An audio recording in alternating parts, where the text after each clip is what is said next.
Giving Hollywood a piece of me. I'm holding my head high. Act like the world's mine. I didn't come for nothing. And all I know is I can't let them see. I got no idea what I'm doing. Take it all till I make it all the way. I've been winning, I've been losing. But you're never gonna read my broken face. Make it all till I make it. Make it all till I make it. No idea what I'm doing. Hello everyone, welcome back to Reflex Champions.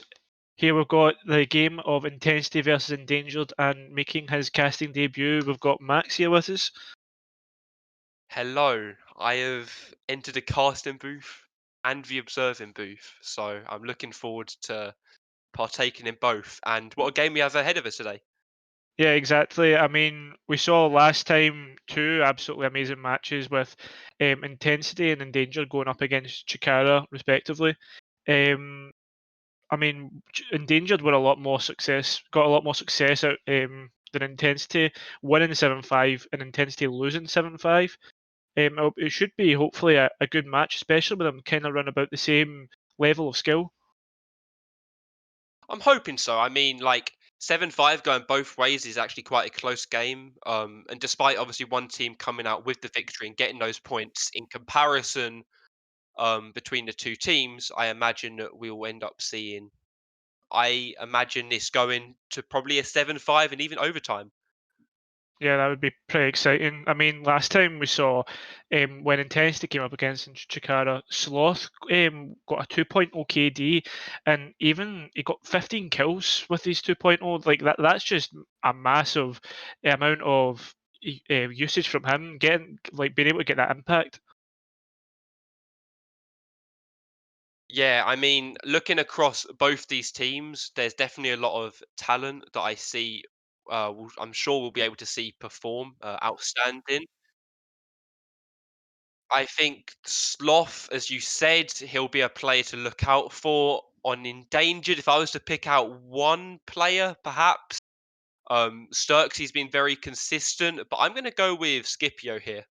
What's your thoughts on that? Yeah, I mean, last time we saw Scipio coming out, he was pretty big for his team as well. I can't remember what his stats were. I think he got 10 kills, 10 and 7 he went. I mean, that says enough in itself. But I mean, Endangered last time playing with a substitute, that like potentially with like the main players coming into the roster, Endangered could potentially go on and be stronger than what they were before. Yeah, I mean, now they've got their main team, we are going to see him play in theory at that full capacity, but the map is what we're going to be talking about now. And that today is going to be Cafe with Endangered starting on the defense, I believe. Yeah, What's your thoughts on that? yeah. I mean, it's a fairly defender sided map. I quite like Cafe. It's got many ways of playing out, and it's one of the more vertical maps that we see in the map pool. It's got three floors. It doesn't really have a basement, and it's majority soft. Roamers can pose a big threat in this map. Yeah, I think roamers, especially on a map like Cafe, is quite important. You'll see very often when people defending the top floor, they're going to play around that train, reading, and mining area. um, on that middle floor, and whereas downstairs, back in the kitchen service, which is arguably the first or second site favoured to played by defensive teams, you tend to see attackers go for a top-down roam clear, and as they're doing that, you'll see them a couple defenders playing that top floor slowly work their way down. And eventually end on that bottom floor with all five of them, ideally for the defense, being able to play out for the remainder of that round. Yeah, totally agree. I mean, this is the thing though. Depending on game plans, we could see like potentially if it's a horizontal roam, maybe the vertical pressure might not do so much, and it could waste a lot of time. But um, I mean, I'm sure we'll definitely find out what the game plans are. Soon enough. Yeah, I mean, I think we're about to head into game very, very shortly. just before we go into game, Kyra, have you got we'd like to put a prediction out on the scores? I'm going to be honest. I quite like Endangered. I fancy them to take this one, especially now that they've got the full roster here.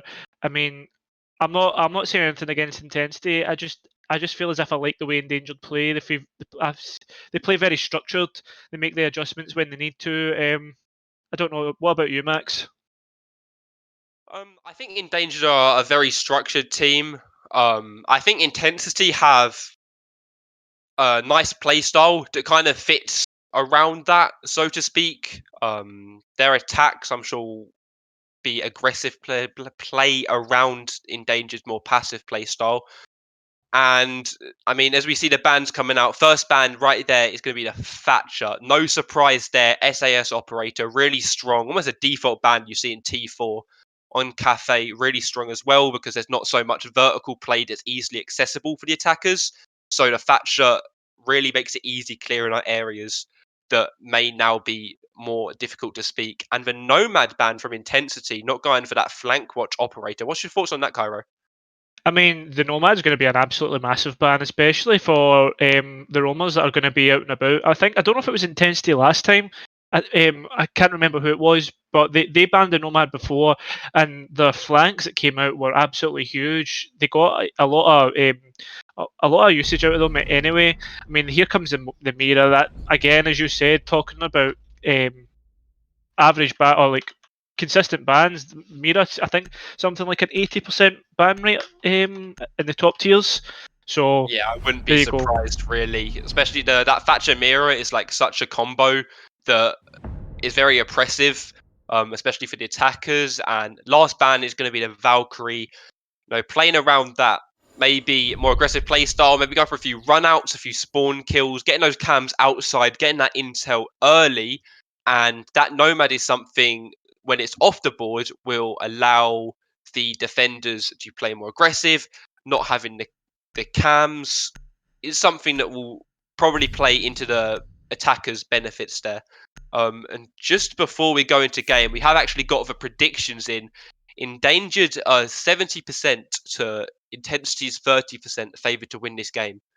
And I mean, with Endangered on defense, I say that's pretty average, really. Yeah, definitely. I mean, we'd be expecting Endanger to take some sort of advantage come the split. But again, we have seen Endangered throw away advantages before, especially when they played against Rebel Nation at the time, but now Chikara Academy. I mean, I don't think they'll be able to live that down anytime soon.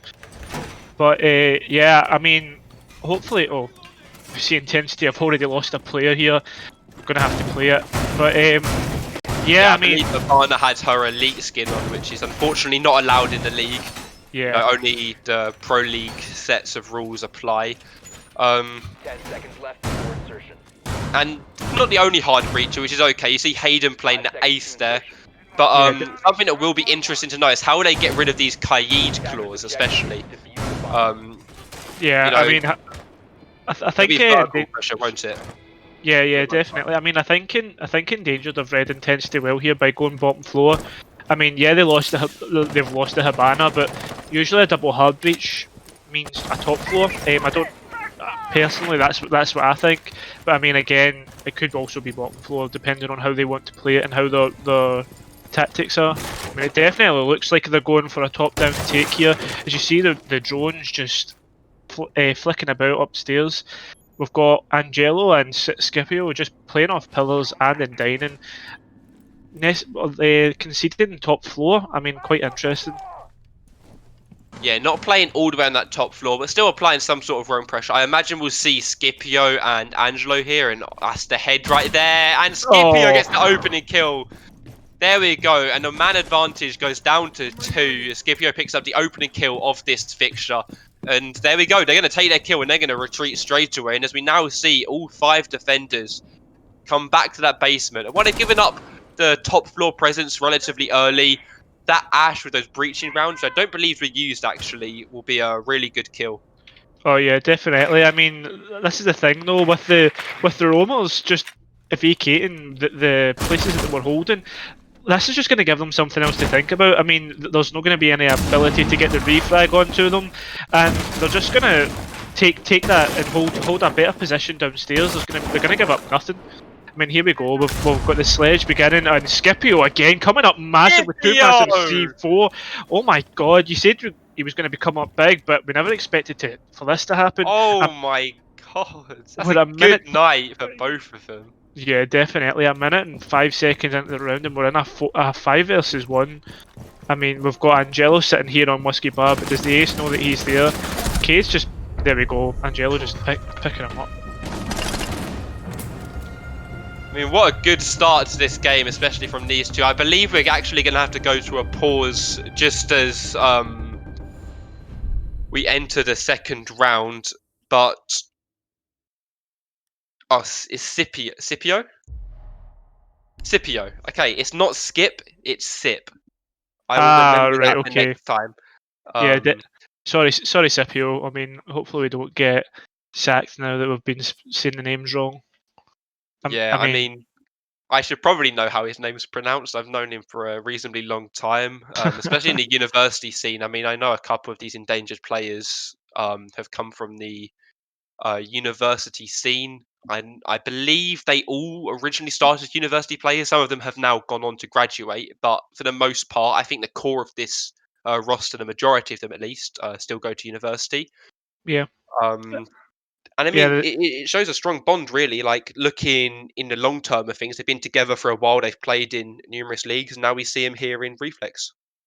yeah, definitely. I mean, one of our older teams here that have been with us, they have got a bit of history with us. We know how they play. We know what the roster's like. I mean, for me, that's my first time seeing them, but for other people, they'll know them well. I mean, Scipio there straight away getting that triple, just carelessness from intensity, and absolutely massive for him. A 3K, you can't really say much more. It basically tells the tale of the round. Yeah, Scipio playing that Mozzie role to perfection. You know, he got that opening kill on Sloth on the Ash. He was the player we actually called out here on the side of intensity. I hope we don't cast a curse this. Um, but you know, he's 0-1 right now. You're only 1 round in, but with a performance like that from Scipio in the first round, you can only hope that intensity have something to fire back. And even if it's just one player that just pops off in this next round. Yeah, totally agree. I mean, this is the thing, though. It could potentially be a tale of Scipio versus Sloth. I mean, Scipio already winning here. Not even a kill on the board. Absolutely flawless from Endangered.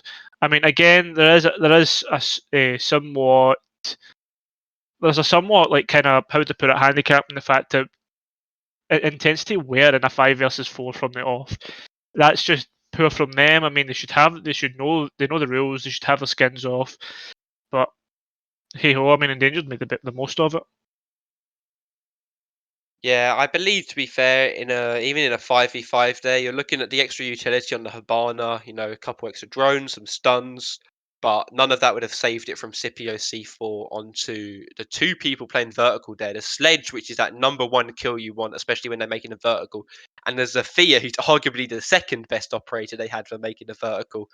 You know, Yeah, leaving Hayden in a 1v5, you know, going for that bakery push. He had it all set up and no, like I said at the start of, like you said at the start of the round, my apologies. Scipio, Angelo playing on that roam on that second floor between mining and pillars. They dropped off straight away after getting their opening kills. Shot a couple drones, and you know it ended up being those two at the end of the round that ended it all really for endangered. yeah, I totally agree. I mean, this is the thing, though. The best thing a roamer can do is actually just vacate, because then the attackers have got to somehow figure out how the defenders are going to play it. Are they dropping off for a reason because of taking another position, or are they just dropping off completely and giving them vacating where they were and giving the control to the attackers? Then you've got another man to think about. I mean, you've got the pick, and then you're just running away. You can't get the refrag. You're losing a man, and it's just it piles the pressure. Siege is a very mental game. We all know that. I mean, I think we've all played it, and like Endangered. Sorry, playing the mental game absolutely perfect. Yeah, I mean, we're gonna see him come into Bar Cocktail unless they change like right at the end. Between bar, cocktail, and kitchen service, both equally strong sites. I would argue from team to team, it varies on what their preferred site is and their Yeah. secondary site. But I imagine we'll see a similar sort of lineup. We might not see the Mozzie. Mozzie's very good at denying the drones on the top floor, especially as they're coming down white and red stairs. He might catch a drone as like they're jumping over the balcony or something like that. And those C4s as well are really strong. If he doesn't plan on playing so much of a roam and we see Endangered play all 5 on that horizontal kind of pressure, maybe pixel pressure, Yeah. if they bring the Wamai. They haven't got a shield at the moment between any of their operators, but maybe they can bring one. There's still opportunities here for do something. And something I would like to bring up actually is the Kaid pick that almost brought on the previous round. Didn't have much effect on the first round. Didn't really get going for intensity, but on this second round, I think it's going to have a bigger impact for them. Yeah, definitely. I mean, this is the thing though. A kite can be absolutely huge, especially for this site, because it blocks off walls from red, keeping the defenders. Because I mean, typically what we see is someone breaching into red so they can get into the piano, and somehow get control, try to get the person off pixel, or if they're just playing in cigar lounge. And as well as that, like if they do get control of cigar lounge, it stops the attackers from breaching into freezer or breaching into the wall that's next to bar, that's in bar, next to trash door. I mean, okay, just that simple denial can be enough. I know the defenders, sorry, the attackers have plenty of ways to get rid of claws. I mean, we've got an archers over here that can go below, but this is where the effectiveness of the roamers gets questioned. Can you stop them from the people going below, and how effective can you be? Sorry. Yeah, the Kaid is quite strong. You can go below to shoot it, as you said. You can also bring nades and throw the nades in, especially to get rid Yeah. of them. A common problem we see with attacking teams, especially on this upstairs site on cafes, they tend to stall after taking that cigar or piano control, whatever teams like to call it. You know, you'll see teams, they'll open up the red wall. If they've got any pressure applied into piano from freezer or bathroom or pixel, Yeah.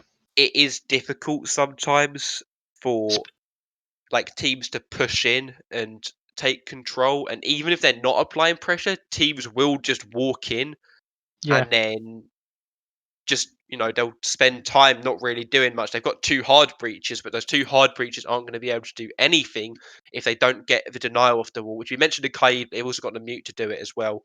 Yeah, that's um, true. I believe our player has come back into the lobby and we're going to start really, really soon. Apologies for the delay, folks, but sometimes it can't be helped. And as we come back into game, we see Angela pick up the Maestro, actually, which we didn't see on the first round. Yeah, that's pretty interesting. I mean, this is the thing though. There's not much cameras on top floor. I think there's one near the heaven balcony, but apart from that, there isn't much information that the defenders can gain on that top floor in terms of what the attackers are up to and stuff like that. So I mean, that information will be huge, especially with the Valk ban. They're going to be forced into taking someone like an Echo or taking a Maestro. I totally agree with you. And, we're going to just watch him here as he puts the cams up. He puts one close to what some people call the default plant next to portraits, this little hallway by new balcony. And it looks like he's actually going to put the other cam in cigar. So we were not going to see the heaven cam placed. It's always personal preference between the teams. That Maestro cam is really strong, though. It gets a lovely line of sight down towards shop, which is directly where the attackers want to be going normally, unless we see a cocktail take, which I doubt with the operators brought. No nomad to hold the flanks. You normally see some sort of off pick or some smokes brought. Ace has smokes, but Capital is favoured for those east side takes. Yeah, I definitely agree here. This is the thing though with the likes of the Maestro. That information will be vital, because essentially the attackers are going to be forced to funnel in through those doors on red and onto new balcony. He'll be able to potentially call out a C4 if needed. With how things are going and depend on how the attackers do go about their business. I mean, we see here they're all almost on the second floor balcony here. Yeah, Yeah, they're just playing on the rappel and on the hatches as well. And Envy rappels straight into the mini, gets that Maestro cam and is straight back out just like that. That's the intel gone. And a cam, you know, a minute into the round, losing one Maestro cam out of 2. That's 50% of the utility that the Maestro gets to bring. And I'm not even discussing the fact that he has an 81 bullet magazine. yeah, And there's still an impact in pocket actually if he wanted to do anything, let's say fancy, so to speak, with that. yeah. But yeah, think there's no pixel pressure here. We do see Sturksy playing in the bathroom though. Yeah, I think this is the interesting thing that we see here, though. Endanger's going for more a Tuttle approach than Roma potentially dropping down from white and moving up, going for a flank. I mean, the intensity have got the cigar control already. I mean, we're a minute 20 left, and I mean, they've not got much done. I mean, they've got 2 Maestro cams gone, but not much else. Stuxy here getting a bit of pressure here from Envy and Flux. We see Flux, Envy, sorry, just coming round the corner. They know that Stuxy's in there, and we've got a Jaeger sitting on top of it. Yeah, I mean, Warden on the Jaeger just sitting on top of white, just waiting for Rizov to come through. So they know that Stuxy's in the bathroom, and Envy just seems to be holding the angle. No one moving about. We see Stuxy doing a little dance there, and I think, Pew managing to get off Angelo. Where was that? Oh, down towards heaven. Yeah, that was Cocktail right there.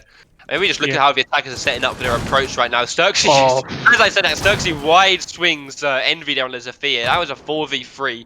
Got Habana on the roof with 2 of those players in shop, and they, like I said, like stalling again. You know, they were in piano in a minute, and now a minute 45 from that has gone on, and we still barely see any pressure applied. Hayden going in for the plant now. We see him planted in the smoke. Pew going in through shop to try and beat Freezer. And he misses all his shots. And Angelo gets the C4 from the planter. And there's Scipio and the Malusi getting 1 kill. And Flux tries to go for the plant again, but almost is for sure going to shut this down. And there we go. Another round going to Endangered. Only 1 death. And I mean, this isn't looking good for Intensity the way this round is going.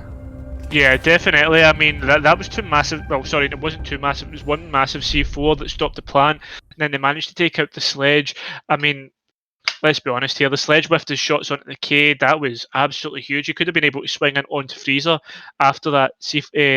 Cade missed his C4. That's just unfortunate. I mean, at the end of the day, as we say, it's a strategy game, but you got to win your ones. Yeah, I think, honestly, if Pew managed to kill that Kaid, I mean, that Kaid was 1 HP, almost put onto a sliver of health, but still didn't get away with it just in that single engagement. And that probably cost a round for him, to be fair. You know, almost doesn't get that C4 off. He has pressure applied by Trash. Yeah. This is the thing though, like, you called it, even before we had got into the round, stalling out. This is the thing though, Intensity got that control into Scar and just sat back. I think they were trying to gain some sort of information, but I mean, one or two players, sorry, can do that. You don't need like all 4. And Azofia just stood there and expected as if like nothing was going to happen. She wasn't going to get pushed. Instead, it's just wide swung her. I mean, it's a great read from him, being able to figure out if what the Zofia was up to and where she was. I mean, she got absolutely, let's be honest, she got absolutely deleted. It was horrible, but great shot from Sturksy. Yeah, probably in Envy's best interest to not stand so close to the door when he knows at that moment there is a shotgun playing about 2 meters away from him. Yeah. Besides that, we do see Sturksy playing a shotgun. Not the mute this time, the smoke. The mute has been passed on to almost. But a couple new operators this round that we haven't seen so far. We see Scipio playing the pulse downstairs in the basement, looking out onto that balcony. We see Angelo in the castle. I'm interested to see where these castles have actually gone. I see one on Heaven window, and I see one... Oh, okay, they're all on the east windows, I believe. Yeah. Yeah, so they've applied... they've got them all there.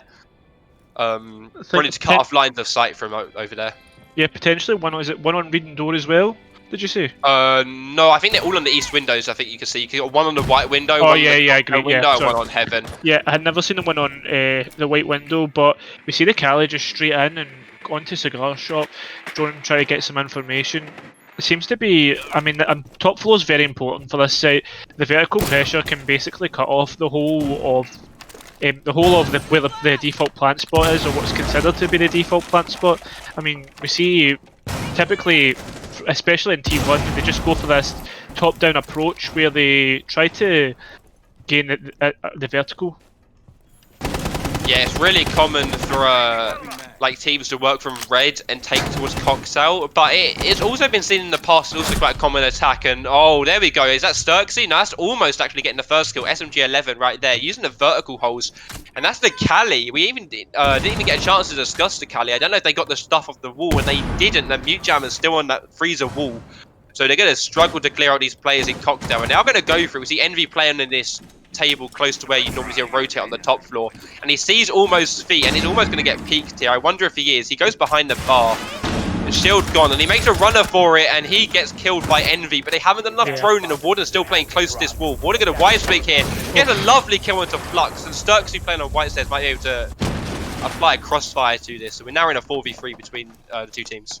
Yeah, definitely. I mean, if anyone pushes up white, they're definitely in danger here. Walden and Sturksy in a I very see good what you did position. there. Yeah, Walden and Sturksy in a very good position here. I don't know. Oh, was Walden going for the wide swing? No, no, he's dropped that. Oh, Oh, and there we go. he peeks it, just as you say Yeah. that. Yeah, no, definitely. I mean, Walden coming up big here. He swings there. Oh, and he manages to get Walden, but Sturksy just coming back up and getting the refrag, leaving them in a 3 versus 1 with Sloth on the Ash. This is the thing, though. Sloth a very dangerous player here, and not dangerous enough though. Is almost just wipes him out. Great play from Dangered again, going 3-0 on the defense. Yeah, I mean, we see that mid row as the flawless site rotation. You know, they've played all of their sites.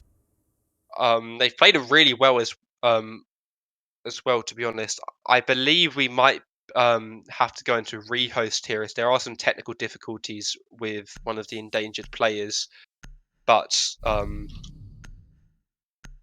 we will have to give it for now. And Yeah. I mean, I haven't got many words, to be fair. The Cali pick they had didn't work very well for intensity.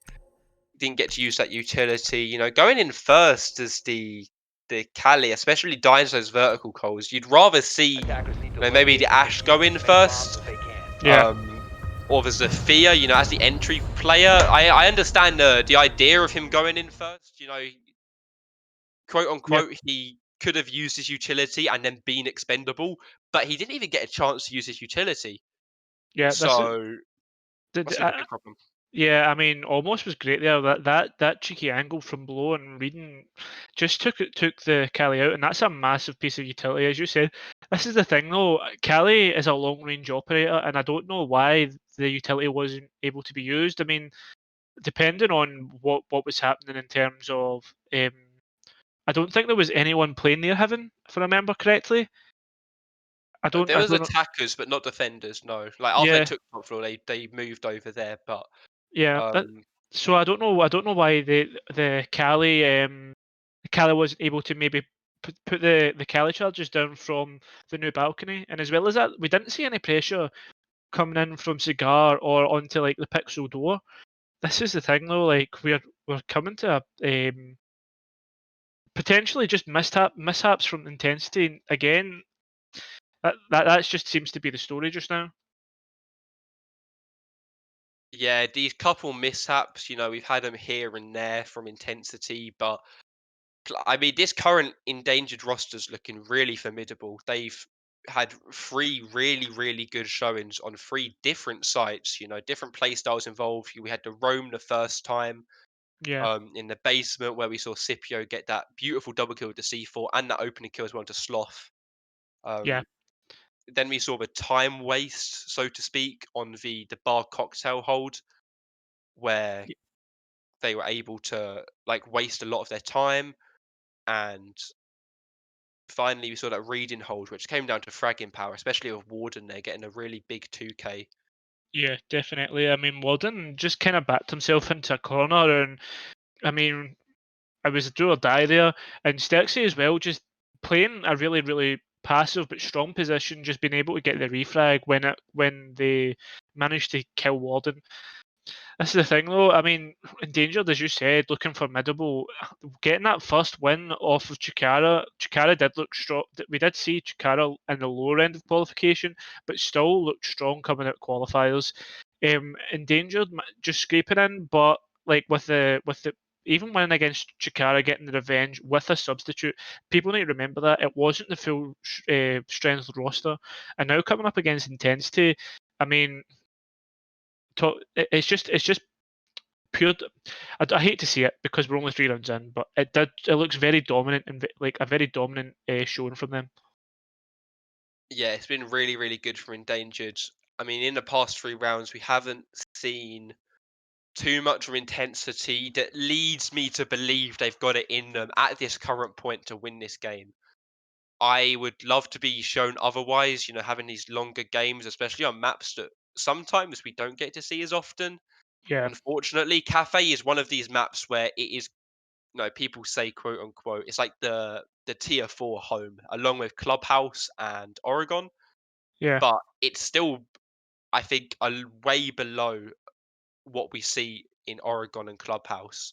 We haven't yeah. seen it today, which is nice.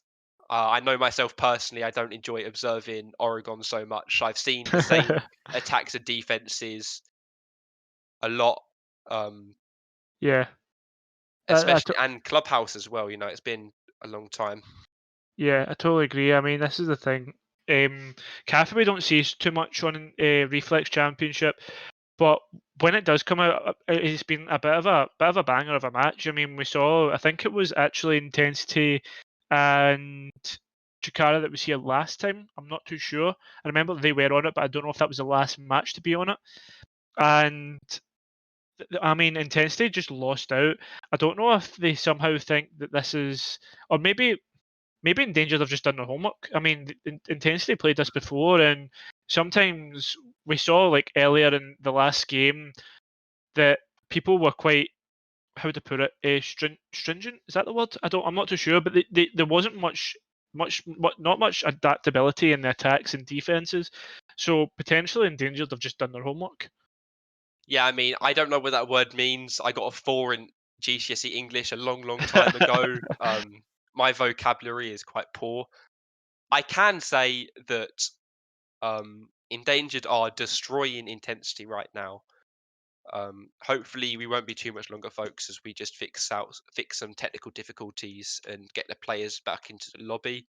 Yeah. Um, I think this rehost maybe will do the world a good for Intensity. They'll be able to like potentially sit down and look at where they're going wrong. Maybe get a mental reset here because um, with being 3-0'd, I know it's a defender-sided map and it's a defender-sided game as a whole, but sometimes it can just knock you.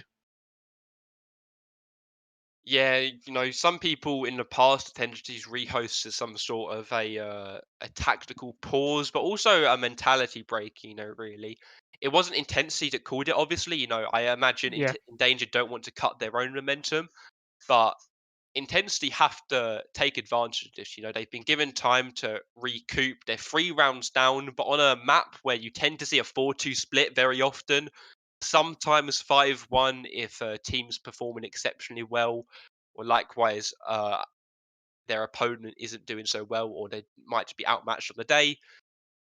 They can yeah, get this to a 4-2 still relatively easy.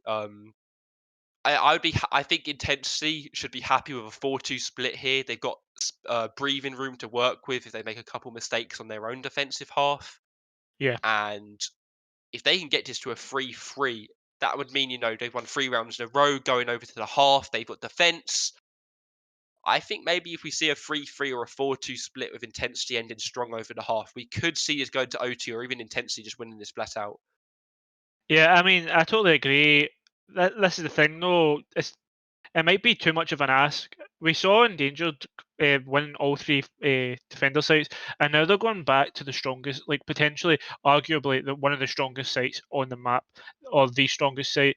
we never really got to see how Endangered played because I mean it was just too sorry, not Endangered, but both Intensity and Endangered. Like we never got to see what the tactics were because that massive C4 and that like pick just completely killed the round and put it into a 1 versus 5, as well as that Intensity where I'm a man down. So I mean, could be a totally different story coming out into this next round. Yeah, I for think sure. I think we're just waiting on one here.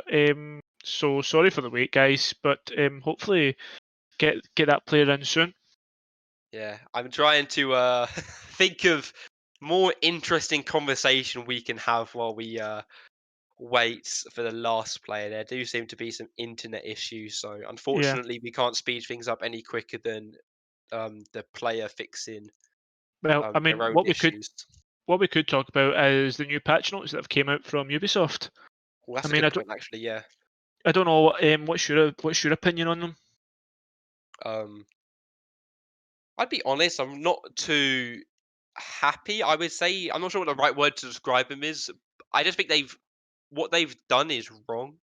Yeah, I agree. I see the intention with maybe the Melusi and the Mirror, making their gun a bit weaker, but people aren't banning Melusi and banning Mirror, or likewise playing them all the time because they've got a good gun. They're playing them Yeah, because their gadget is oppressive.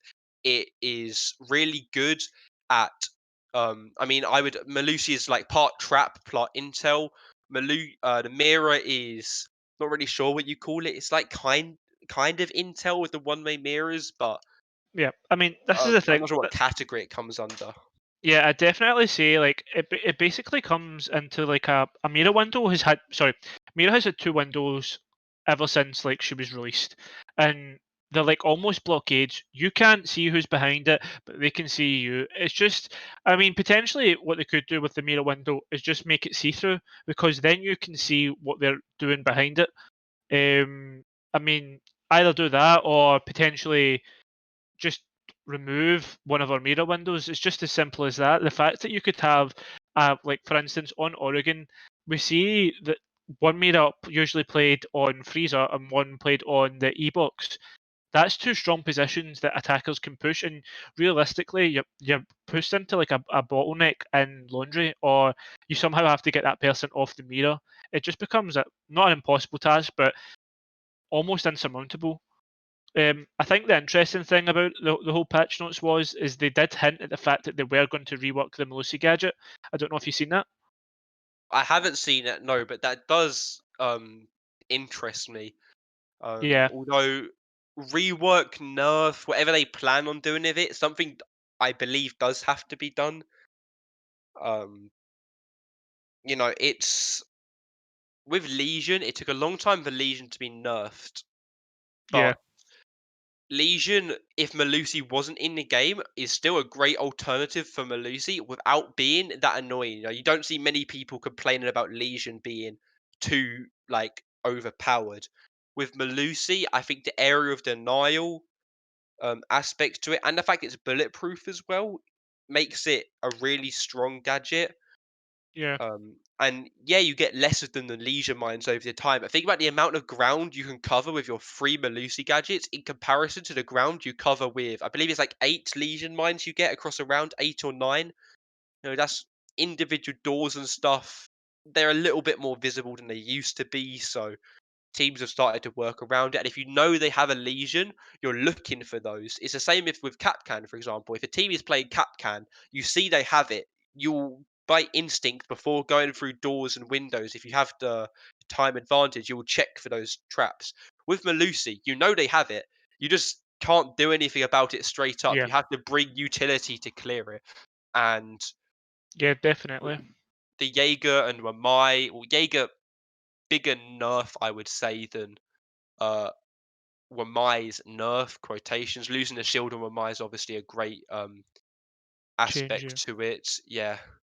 I think the interesting, another interesting factor about all this is the fact that they are reducing the the breach radius on Ash and Zophia's gadgets, so that you have to actually hit closer to the gadget. I mean, because we've seen like people being able to hit shields, Melusi gadgets, and quite a whole load of things with one Ash charge. So creating a lot more skill, a little bit more skill on those operators, because they are known for just being the fragging op.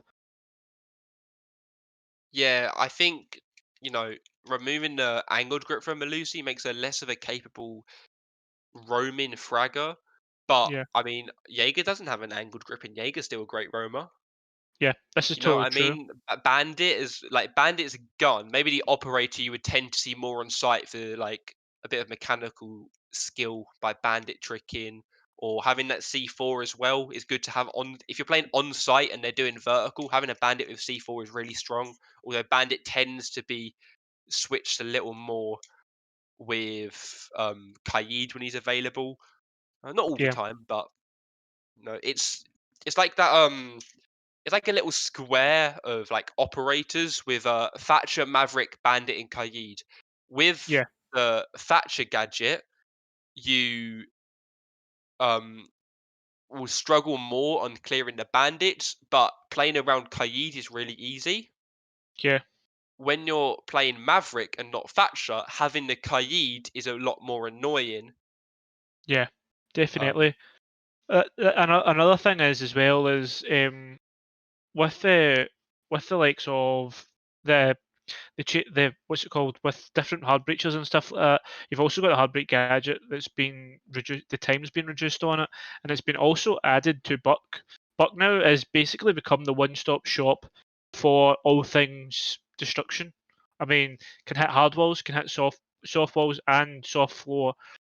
I mean, that's going to be pretty massive for being able to potentially change out a second operator. I mean, say for instance, you go for the attack onto bottom floor and you go for a bar slash main push. That means that you can open up Moto Hatch, use one thermite charge and one thermite charge on the wall. I mean, yeah, you've got less room for any errors or something like that, but you've still got another option, and as well as that, you can now use the buck to put more pressure onto corridor, etc. And oh, it's becoming like a better option for the attackers. Yeah, I'm just trying to think. There was a operator that I think lost their nades because they had too much good utility, and I'm just trying to think who that was off the top of my head. Oh wait, it was Buck, and Buck lost his nades because Ubisoft deemed that his operator as a whole was too strong. Um, Yeah, and they they said, okay, what can we do to make this more balanced? So they decided to remove the nades and replace it with a claymore. I believe he originally had stuns and nades, and now yeah. he had stuns and nades, now he has stuns and claymore, and now they're getting rid. What they replaced him with a heartbeat gadget? No, sorry, It was the claymore that they've taken off. they took off the claymore, gave him the heartbeat gadget. I mean, the claymore wasn't really used on Buck. I think a lot of people played Stuns. the stuns, yeah, mainly for clearing utility. He still had a good gadget and a good kit, and Yeah, we are actually finally going back into game. I am very sorry for the delay we had. One of our players had some issue with his internet. Um, he's attempted to fix it to the best of his ability, which we can see hasn't ended particularly well, especially after a long time. yeah. But there was actually one more thing I wanted to touch just before we go into game, which is to do with pre-reinforced hatches, which they planned. Oh yeah, yeah, Um, Cafe, that was going to be like a really big change.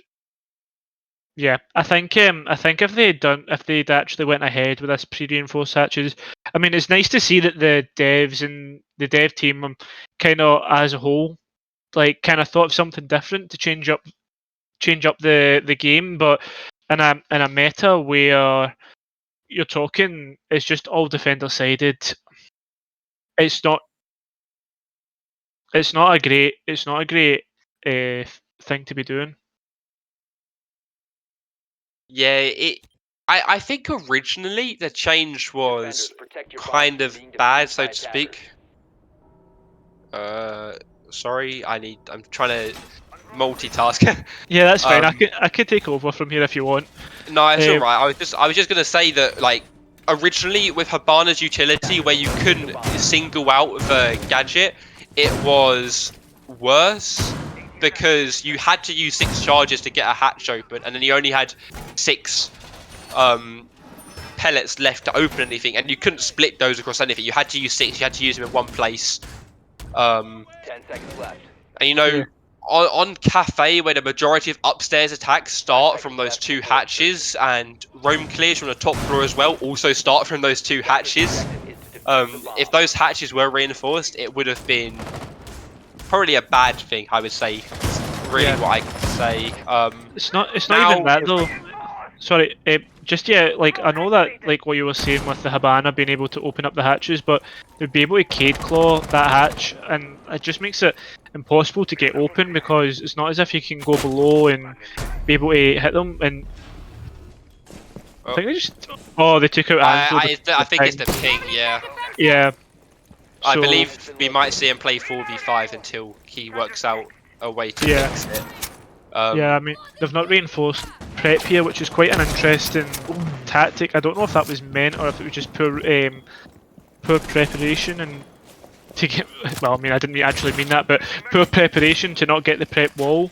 See, I think I that was. think it was mainly because of the shield, right? They kind of left it open because they had Yeah. the shield, so even if they open it, they've still got to clear a shield. And most teams will get that wall open anyway. They didn't have enough utility to put on the prep wall and on the bakery wall. If you do see now being opened by the A's, and Envy's holding this angle towards Sturksy. And Sturksy, what a shot! SMG 11 right there. You know, difficult for some people, but not difficult for Sturksy. Gets a lovely kill into Envy, getting us back to a 4v4, and that man advantage they lost from Angelo's life being lost very early, we don't see anymore. Attackers bomb. And Sturksy! Keep on going, lad. Go on. Keep Yeah, I on mean- getting them. I mean, what 2 great shots from Sturksy there. I mean, just laid out, both in the same position. It looks like. I mean, Zofia and Ace look as if they're about to have a cuddle there. Flux They going definitely both thought they could win that. They Yeah. definitely both thought it was SMG 11 I can win this, and then immediately this is really it looked like a tight angle to be fair, but not so much. And we see Pew playing that Cali actually finally working out for him, getting that down on Scipio down in Scipio. Looks like he might be able to crawl away and survive. I'm not too sure. We Yeah. see Flux pushing up super aggressive here, and Sturksy surely dies here, and there he goes. Flux pushing into side, get a double kill. Warden also dying, and now we're currently into a 3v1 while Scipio's downed, and almost doesn't look like he's be able to get him. And there you go, Pew finishing him off, almost now left in a 1v3, trying to push into Bakery now through small Bakery. And there we go, Sloth ending that round out for Endangered. And it looks like that rehost might have done things, you know, for Intensity. Able to pick up their first attacking round after the rehost, get it to a 3-1 half now. Yeah. That was a wonderful bit of attacking, I must say, from Intensity, although Sturksy almost has something to say about that with those beautiful shots on the SMG-11. Yeah, I mean, that was absolutely massive. The control that Sturksy showed on that gun, we all know it's renowned for being very hard to control, and the best players are able to control it well. And we saw Sturksy there getting an extremely lovely double there. I think it was Hayden and Flux he managed to get. No, maybe not. Was it not Flux? Maybe it was Envy and Hayden. Sorry. Envy and Hayden, I think. Yeah, Envy Yeah. tried to peek first, and after Sturksy killed him, we managed to catch the second kill where he just removed Hayden. Yeah. I mean, heads were taken clean there, let's be honest, and Endangered deciding that the top floor is better to be moved onto rather than trying to defend bottom floor again. Maybe just trying to keep it fresh with how they're playing. I mean, Intensity, I was quite worried there once Sturksy was able to get those 2 kills, because it was a 5 versus 4.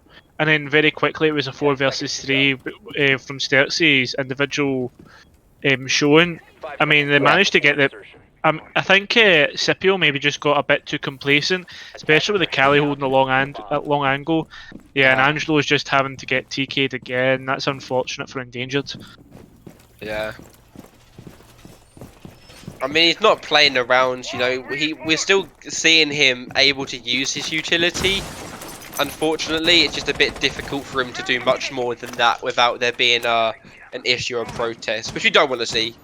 Yeah, I would rather have the game played out than see this end by protest, because these teams, like we said at the start of the game, are reasonably evenly matched. I'm not sure what their position is currently on the Reflex Championship um, table.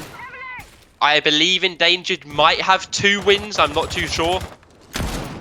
I think I can't remember exactly, but Oh Sterzi no! getting taken out by the Cali, just getting too aggressive there, and is that 3 people on minibar window? Yeah, they're all But- going in now. Yeah, I was a One bit by one. confused holding the same angle, but yeah, I mean that was a massive pick there, and making a 5 versus 3 and things not looking great for Endangered. That's just unfortunate. Things out of their control as well, and they were doing so great before the rehost. Yeah, I mean, Sturksy definitely getting a little bit too aggressive there. He thought he could win that gunfight previously. We saw him hit those lovely shots the previous round, and then tried it against the Cali about 20 meters. So it did end reasonably bad for him. But Yeah. not all hope is lost. I believe both the Maestro cams have been destroyed, which they have, but almost still has an impact grenade in pocket, and those 81 bullets that we previously mentioned just briefly. Scipio has his C4 in pocket, which can be made for vertical play, and we see Warden playing these white stairs, going to try and hold it, but that's not Yeah. going to matter. Envy's actually been able to gain access to site via a tiny crouch hole in a wall, and as I say that, Warden's able to peek up and get a lovely angle onto that hole that was made, Yeah. pushing it into a 4v3, bringing that man count one closer to evens, and Yeah. there's 50 seconds left, Cairo, and it's the previous time they attacked it all over again. They're wasting too much time, it looks like. Yeah, definitely agree there. I mean, what a long angle from Walden. It was just such a good kill as well. Just being able to play passive enough to the point where they don't think anyone's there and just capitalising. I don't know what Envy was doing. He seemed to be proning and trying to crouch through the hole. I don't know if it was maybe bugged or what. And Scipio getting deleted as well by the ace. I mean, I don't know if you saw his foot. We get the advantage of the outlines. The Just little unfortunate. outlines, yeah. Oh, And come we on, see almost. almost just pushing It's up, and almost he gonna doesn't see play, Sloth. no. And it's just left all to Warden in a 1 versus 4 here. And Diffuser's going down, and he isn't able to pick up the Cali. That's just unfortunate. We're now in a 3 versus 2, and it's just as you said before, it's looking good for intensity.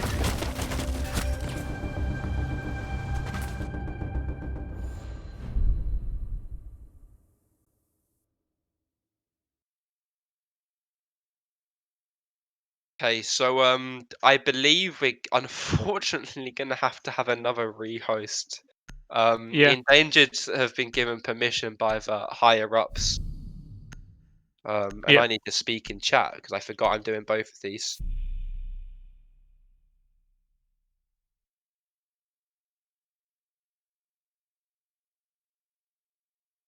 So I think Endangered have been granted to switch out subs, especially with like it's just out of their hands. It's quite unfortunate that they've gone having to do that. I think he was on average of 110 ping there.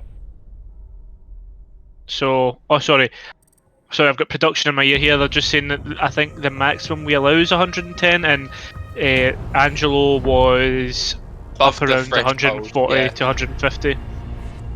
Yeah, unfortunately, it is the case sometimes in these games. It is a bit difficult to maintain, what's the right word for it? Competitive consistency.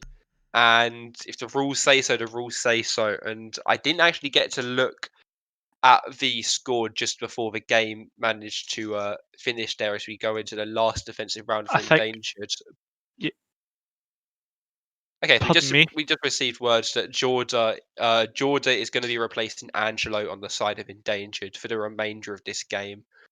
Yeah. Um, I think if I remember right, I think it was 3 versus 2 at the end of I think that it was round there. 4v2. I think it was 4v2. Unless one of them was down, I didn't realise. But Ash peaked from Portrait or New Balk, killed the Maestro.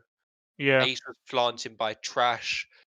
Zafia was in Oh, Piano. and the Cali Kali was as in well. Freezer that pushed up. Yeah. Yeah. Yeah, that was a big. Again, I mean, just unfortunate that somehow that the technical difficulties have made it into an not necessarily unfair, but like how would you put it? They just gave it intensity and advantage, and unfortunately, Endangered are just going to have to deal with it. Hopefully, that doesn't knock Endangered, and they can regain and settle themselves because they were on a very good run of wins. Yeah, I mean, I did say before the rehost were Endangered were 3-2 up, that this is what Intensity might need to turn the tables. And with Intensity taking the momentum back, this rehost now might be what Endangered need to then get their own momentum back. And I would like to call it here. I think the winner of this next round will probably win this match, because if it goes to Intensity, they got momentum on a more favoured defensive-sided map. They've gone 3-3 and will have Yeah, the advantage on their own rounds. If Endangered win this, they'll have their own momentum going into their half. And I know in the past, Endangered have been really good on their attacking rounds. Whether we see that happen now, I don't know if the bans might affect them at all. But I mean, besides that, I would either see the team winning, whoever wins this next round, or this going to OT. I don't see it bouncing back and forth too much. yeah. I mean, I totally agree. This is the thing, though, with the likes of the next round wins it. I mean, you're almost spot on there. A very defender-sided map. I mean, if Endangered win this, is just basically an average defense for them. I mean, they'll be feeling a bit hard done by the fact that they were 3 rounds out from the get-go before the rehost with Angelo's ping. They probably felt they could have got a massive advantage there, but hey ho, there's not much you can do about it now. You just got to move on. I mean, going on to the attack, it was Intensity's ban on the Nomad. That kind of almost telegraphs exactly what it is that they want to do on defense. I can see us potentially Intensity going for big long flanks and roams here. Yeah, think the change in pace that Endangered might benefit them on their own attacking rounds. For Intensity, I think they've got into a little bit of a groove here with those 2 rounds on the attack. Yeah, I think they don't need to change much. They just need to, maybe use their drones a little more, just to watch those, to get a bit more information of where the defenders are playing actually in sight, because we did see Warden playing White Stairs, and he was able to pick up um, Envy, I believe, trying to sneak back and forth like a snake on that upstairs site. yeah, A drone is all that was needed there, that could have been used to um, stop yeah, that from happening. We yeah, are heading back into game again for the third time. No, for the fourth time today, because we had a pause and 2 rehosts and the yeah, actual start of the game. yeah. I Back in mean, game, and Endangered have their last defensive round. that's it. I mean, I'll be excited to see what Jorda does. A new player coming in, playing on the role of what Angelo was doing. I mean, you probably know better than I how Jordo plays. I've seen his clips on Twitter. I've seen him one tap a couple of people on Ella, but we don't see him bringing the Ella. We see him bringing the Maestro. That I mean, sorry, Angelo. was, I was going to say, Angelo was previously playing the Kaid and the Yeah, Castle on the 2 rounds where he did ended up getting TK. So Jord, I think, almost is taking up the role from Angelo, and Georgia is now taking up the role of Almost. So we do see him now playing again on a sort of level playing field, and yeah, it will be interesting to see what Jordan can do for the team. Is he the player that they need to switch the momentum? yeah. I mean, that's the thing. I actually think I've played against Jorda in a face it match. I can't remember, but I recognise the name for some reason. But anyway, back to the game and what we're here to talk about. Yeah, I mean, it'll be good to actually see an even match. I mean, 3 rounds of this game so far have been from the get-go an unequal advantage. I don't know. It's just unfortunate that that's the way the cookie crumbles. But hopefully, we see a better spectacle now. Yeah, well, intensity don't have to change much from what they did last time, and hopefully they will be able to get another win out and get this to the 3-3 half I was talking about. I imagine Endangered must had a little talk in the break that we've had, just to make themselves feel comfortable. Even something as simple as a little pep talk to make them feel better. We see George has played duck hunt with the drones, and as we say that, his drone gets absolutely obliterated by one of those Zephyr charges. Yeah. And this is a pretty similar setup, actually. I was going to say. I was just about to say it's quite interesting the fact that they've just conceded Cigar again, but just as we said that, Scipio seems to be ready to go on the roam, spotted by a drone, and they're just waiting for that. All stacked up on that west rappel. Is it west? Yeah, it's west. West yeah, rappel. like the mini bar rappel and the stage rappel.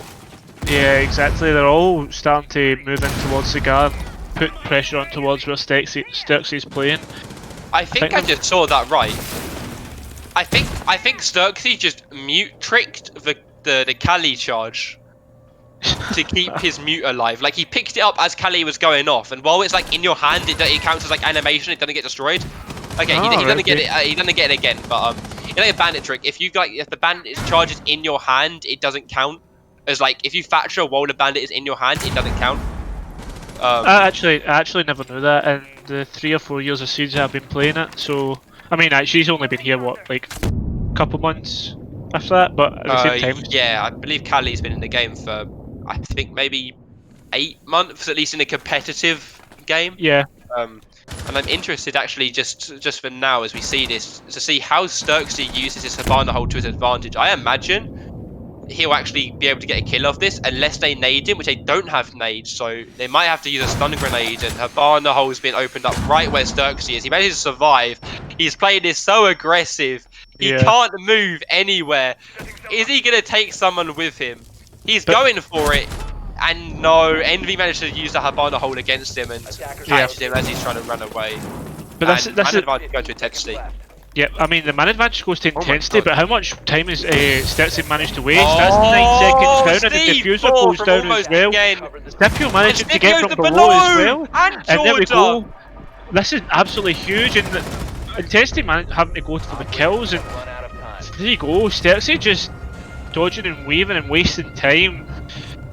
Just again, as I was going to try to say that intensity just stalling out again. I mean, seems to be we seem to be a broken record here, but I mean, what else can we say? It's just the truth.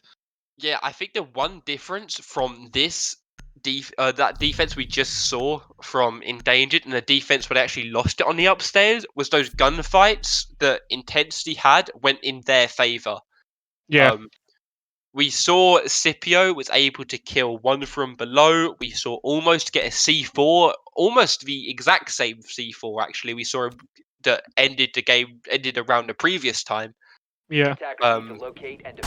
But that was the past. Now we're in the present. Intensity now defended. They, instead of going for kitchen services their first site, are going to go for bar, the cocktail and bar, which is what we discussed actually before. Some teams prefer one site over the other. Yeah, I mean, I think from what I see here, we've got a Goyle, so potentially a pixel hold for them. I mean, yeah, it seems to be. Yeah, it does look like that actually. Yeah, here we go with this setup there with the Jaeger put down his ADS. I think Intensity being a lot more aggressive in their hold compared to Endangered's plan of just wasting time with the mute. I mean, let's be honest here, Sturksy, I still can't get over the fact that Sturksy managed to stay in that bathroom for 2 minutes and 30 seconds, essentially. Yeah, I didn't even. I was so invested in watching Sturksy play that position that I didn't even acknowledge the fact that there was like 30 seconds left on the clock by the time he dies. Yeah. I actually am interested in that Goya shield by Cocktail. If like a wonderful observer can zoom in on that, thank you very much. I'll wait. That Goya shield, I believe, can actually be shot from the skylight. To be honest with you, but I wonder what the purpose of it is. It looks like it might destroy the Malusi gadget with it. Yeah, I think it might be just trying to use that because if you look, there's a shield somewhat close to it, like in Freezer. So maybe they're Yeah. going to play off that shield and try to use that as denial with the Goyo. Not too sure. Yeah, I can see But- the idea here. I think the idea, right, is they try and plant default plant, like or what default is called here, like by this portraits or new bulk. They shoot Yeah. the Goya shield to stop the plant, but I wouldn't be surprised if I just see Sturksy go to the roof and shoot it. And you know, as I say that, he managed to get it. Yeah, Flux getting really aggressive here with playing off minibar. I mean, that's quite a dangerous place. I know they've got Pew covering it, but I mean, all it takes is one misplay and he's dead. Especially with the fact they've got his Zofia. The drones. Oh, they're not even shooting. Why are they not shooting the drones? Did they not see him? No, they didn't drone him. Flux managed to kill Warden, and intensity for I think the third round of the round managed to have the opening kill.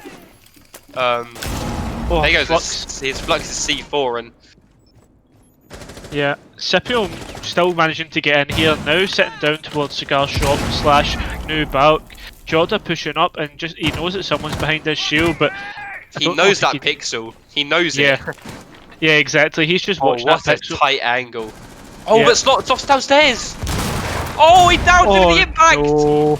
Oh, what an impact! And Flux manages to push up by Couches, gets another one. Scipio refrags him in Piano, and Pew refrags that from Pixel. Jordan refrags that from Miniball. What? Oh my god, there's refrag and refrag and refrag. My talent is going crazy right now. And Hayden, I believe that was in the bullet holes from Cocktail, managed to kill Sturksy to get this into a 1v3 with Jordan. Super stub. He knows where some of them are. Envy is right next to him. I don't think he's aware of this. Envy swings him. Oh, Envy gets him for the wall! And it's a 1v2 now. That wasn't Envy. That was Hayden by Cocktail. So Envy's still in here. And Jordan doesn't know. Oh, and Sloth manages to get him right there at the end. What a chaotic round that eventually ends in Jordan unable to clutch. And Sloth managed to get the victory there for his team, getting it to a 4-3 now. Yeah, 4-3 in favour of Intensity. That's a great round from them. This is the thing, though. I mean, they're still in favour. They're still in favour of Endangered. Don't forget that. I mean, what a massive round from Flux. I mean, it seems to be that the mute players that are just coming up big for their teams. Just, I don't know. I don't know how they never managed to clear them out and drone right. Yeah, I think we've said this before, but it's like a broken record. One little mistake, a misdrone like that, and before you realise it, the round is tumbling over on itself. Yeah. And Endangered did their best to keep in it, to be fair. I mean, Jordan got 3 kills, I think, that round. Yeah. He managed to refrag on 2 of his dead teammates and got that 1 kill onto Goyo by Cocktail, which I didn't even realise happened. I thought he killed the guy in the freezer because I saw, obviously, we see outlines and hopefully the players don't see outlines. I'd be causing for concern if they could. But he managed to kill the Goyo, and I thought he had a potential there, but he obviously didn't realise who he killed because he was holding Cocktail there. I think But sorry, on you. Oh no, after you, sorry. Yeah. No, I was just gonna say. I was only just gonna say, like, on kind of pointing out the fact that Intensity have chosen to go for a bandit instead of going for a mute as their secondary denial, which I thought was quite interesting. I was just kind of I was subtracting from your point there, but I mean, I thought that was quite interesting. Yeah, they're like a nice little trick with the Kaids, which I believe they've done.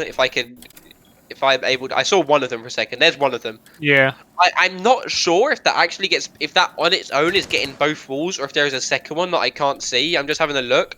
No, I think that's getting on its own. There's a one Kaid there. You want to guess where it is? I can't see it. Yeah.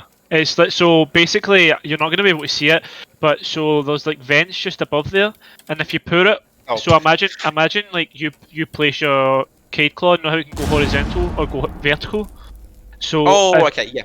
so if I you get put you. it vertical, it doesn't get the two walls. But if you put it horizontal, it gets both the walls. But almost doing work here and just getting the freezer open while we talk about Cade Claws. Yeah, well, they must have had some sort of denial on that freezer wall, which actually didn't matter too much. Scipio finds out where one of those Melusis is, and he tries to peek towards service, which I believe one person is holding that, and that will be Pew with that AUG. Recently Yeah. got the 1.5, which actually is made it a little bit more viable, and Sloth is about to walk into Scipio's line of sight here, and they just miss each other by a tad.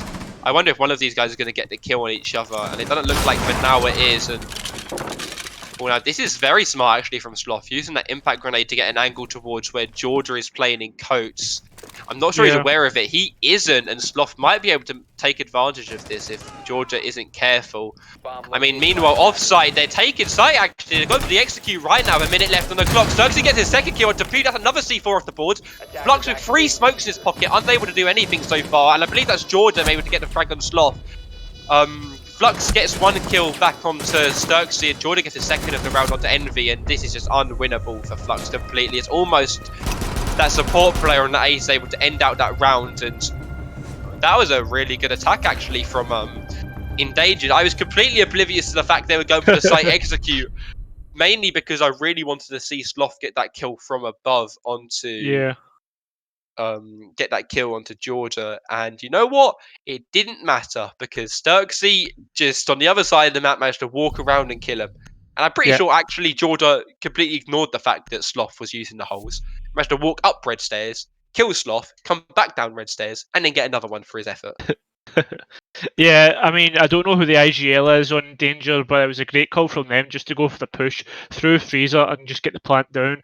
I mean, the entry there from Sturksy was absolutely massive. Managed to kill the Cade, and I don't know who else. Did you know who I think else it he was a got? band. Yeah, I think, and I'm pretty sure they were both their C4 players.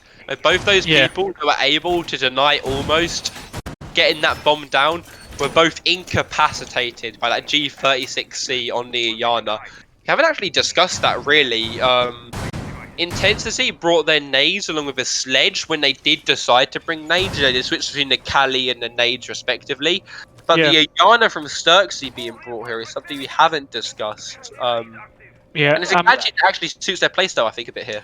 yeah. I mean, this is the thing though. I'm a massive not promoter. How would you put it? Like a condoner of using the Iana. I mean, I love the G36, and when people bring it, I love it. Oh, make that too, man. I love it as well. Yeah, Although I I'm, like it with a foregrip more than the angled grip, but that's just because Seriously? I'm bad. yeah, I'm gonna say something really controversial. I prefer the G36 to the R4C. Yeah, I probably just put a target on my back there, but I mean, moving on towards it, moving on to the round here, we see Warden and Stexy using their drones for finding out where people are. And alright, that's Scipio. Sorry, I thought that was a defender there, and the Iana drone had just No. yeah. Avoid I the thing, mean, yeah. the Endangered here getting control pretty early. I mean, that's almost outside Whiskey and all the way down into VIP. They've got the control. I don't think there's anyone near Small Bakery. Can we just have a wee quick look there? Yeah, there's no one No, near there's Small no Bakery. one actually there. We see So, Flux in prep. He's like reasonably close to rotate if he wanted to, Yeah, but I mean, don't think I imagine a smoke will make that rotation. yeah. I think there's someone playing off of White Stairs. I think he's on the second floor. And yeah, I mean, this is the thing though. Dangers could essentially just go for the same thing if they really wanted to. Cade tricking onto the freezer wall. Yeah. I mean, we see Sturkey's drone right there. He's like able to know exactly where it is and able to do business, use those nades. He actually missed the first one, I believe, which was unfortunate on his behalf. Pew uses his C4 and doesn't hit anything. Meanwhile, Scipio managed to use his Ash Charge to get the Kai, doing a little bit of damage to Hayden just as a added bonus. And I imagine that we'll see a similar sort of execute come out. Although time has been not on Endangered sides, you know, they've spent about an extra 30 seconds to make the execute. And we see Envy and Sloth, I believe, going on that roam, and we'll definitely see them try and have an impact. Just as I say that Envy actually shoots a drone. Yeah. And his mage position is aware. Same with Sloth. Pew doing a lot of damage to almost here as he's playing by Freezer as he continues to open up that wall. And Xerxes gone in. Xerxes going in for this entry frag, and oh, he doesn't know. They're not droning, and Pew managed to get double. Pew gets the second, almost goes to the refrag, and almost just is able to get it. The dying seconds. Warden is about to come into a fun gunfight with Envy, which ends in Warden taking about 60 HP's worth of damage, and almost trying to go for the plant here. Managed to avoid one C4, but meanwhile, Sloth managed a wide swing. Warden almost left in a 1v4, now 1v3 after killing Hayden. Tries to pre-fire Sloth, minimum 1 bullet worth of damage. Almost going to try and push up here to see if he can do anything, taking him down with him. Just fighting the Flux, managing to get it. This is definitely winnable now for almost taking off that smoke board on a triple kill of the round. Getting the plant down, being rushed by 2 players. Oh! Oh my god! Almost lined up both of them. They lined up right at the end and almost clutched that. What a clutch from the support player that would have been. I mean, for getting that close, I bow down to you, sir, because that was a formidable attempt from you, and winning that would have definitely been like my play of today. We haven't even seen the last game, and I know that 1v4 would have been the play of the day.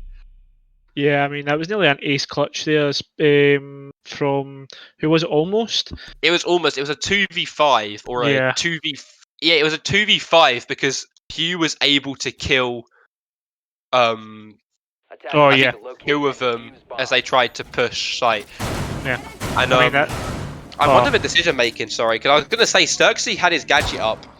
He could have... Yeah, he could have like baited, like somewhat baited to find out where the Cade was. I mean, it's the fact that he ran over to the corner and never checked his right, because it's quite a common spot for, quite a common rat spot for defenders to put themselves into.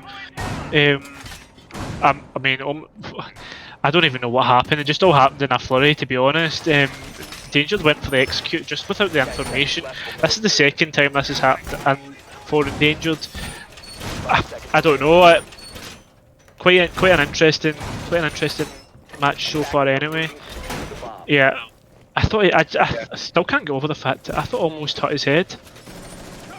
But yeah, I thought almost won that for a brief second. It took my mind like a sensible amount of time to acknowledge what had actually happened, and as we say that, we do see Endangered go in for their next round of attack. Flux actually doubling down and played the exact same spot again, and I am certain they will not misdrone him a second time. definitely But will Flux be able to get anything from this position? What do you think? Get a kill or nah? I don't know. I think this is the thing though. He's now putting himself into a position where Scipio, surely, oh my god, what the... Okay, I was right. He did get a kill, and he did it by jumping out the window like a flying monkey, and managed to kill Scipio. My apologies, but Georgia was available for the refrag, and well, 4v4.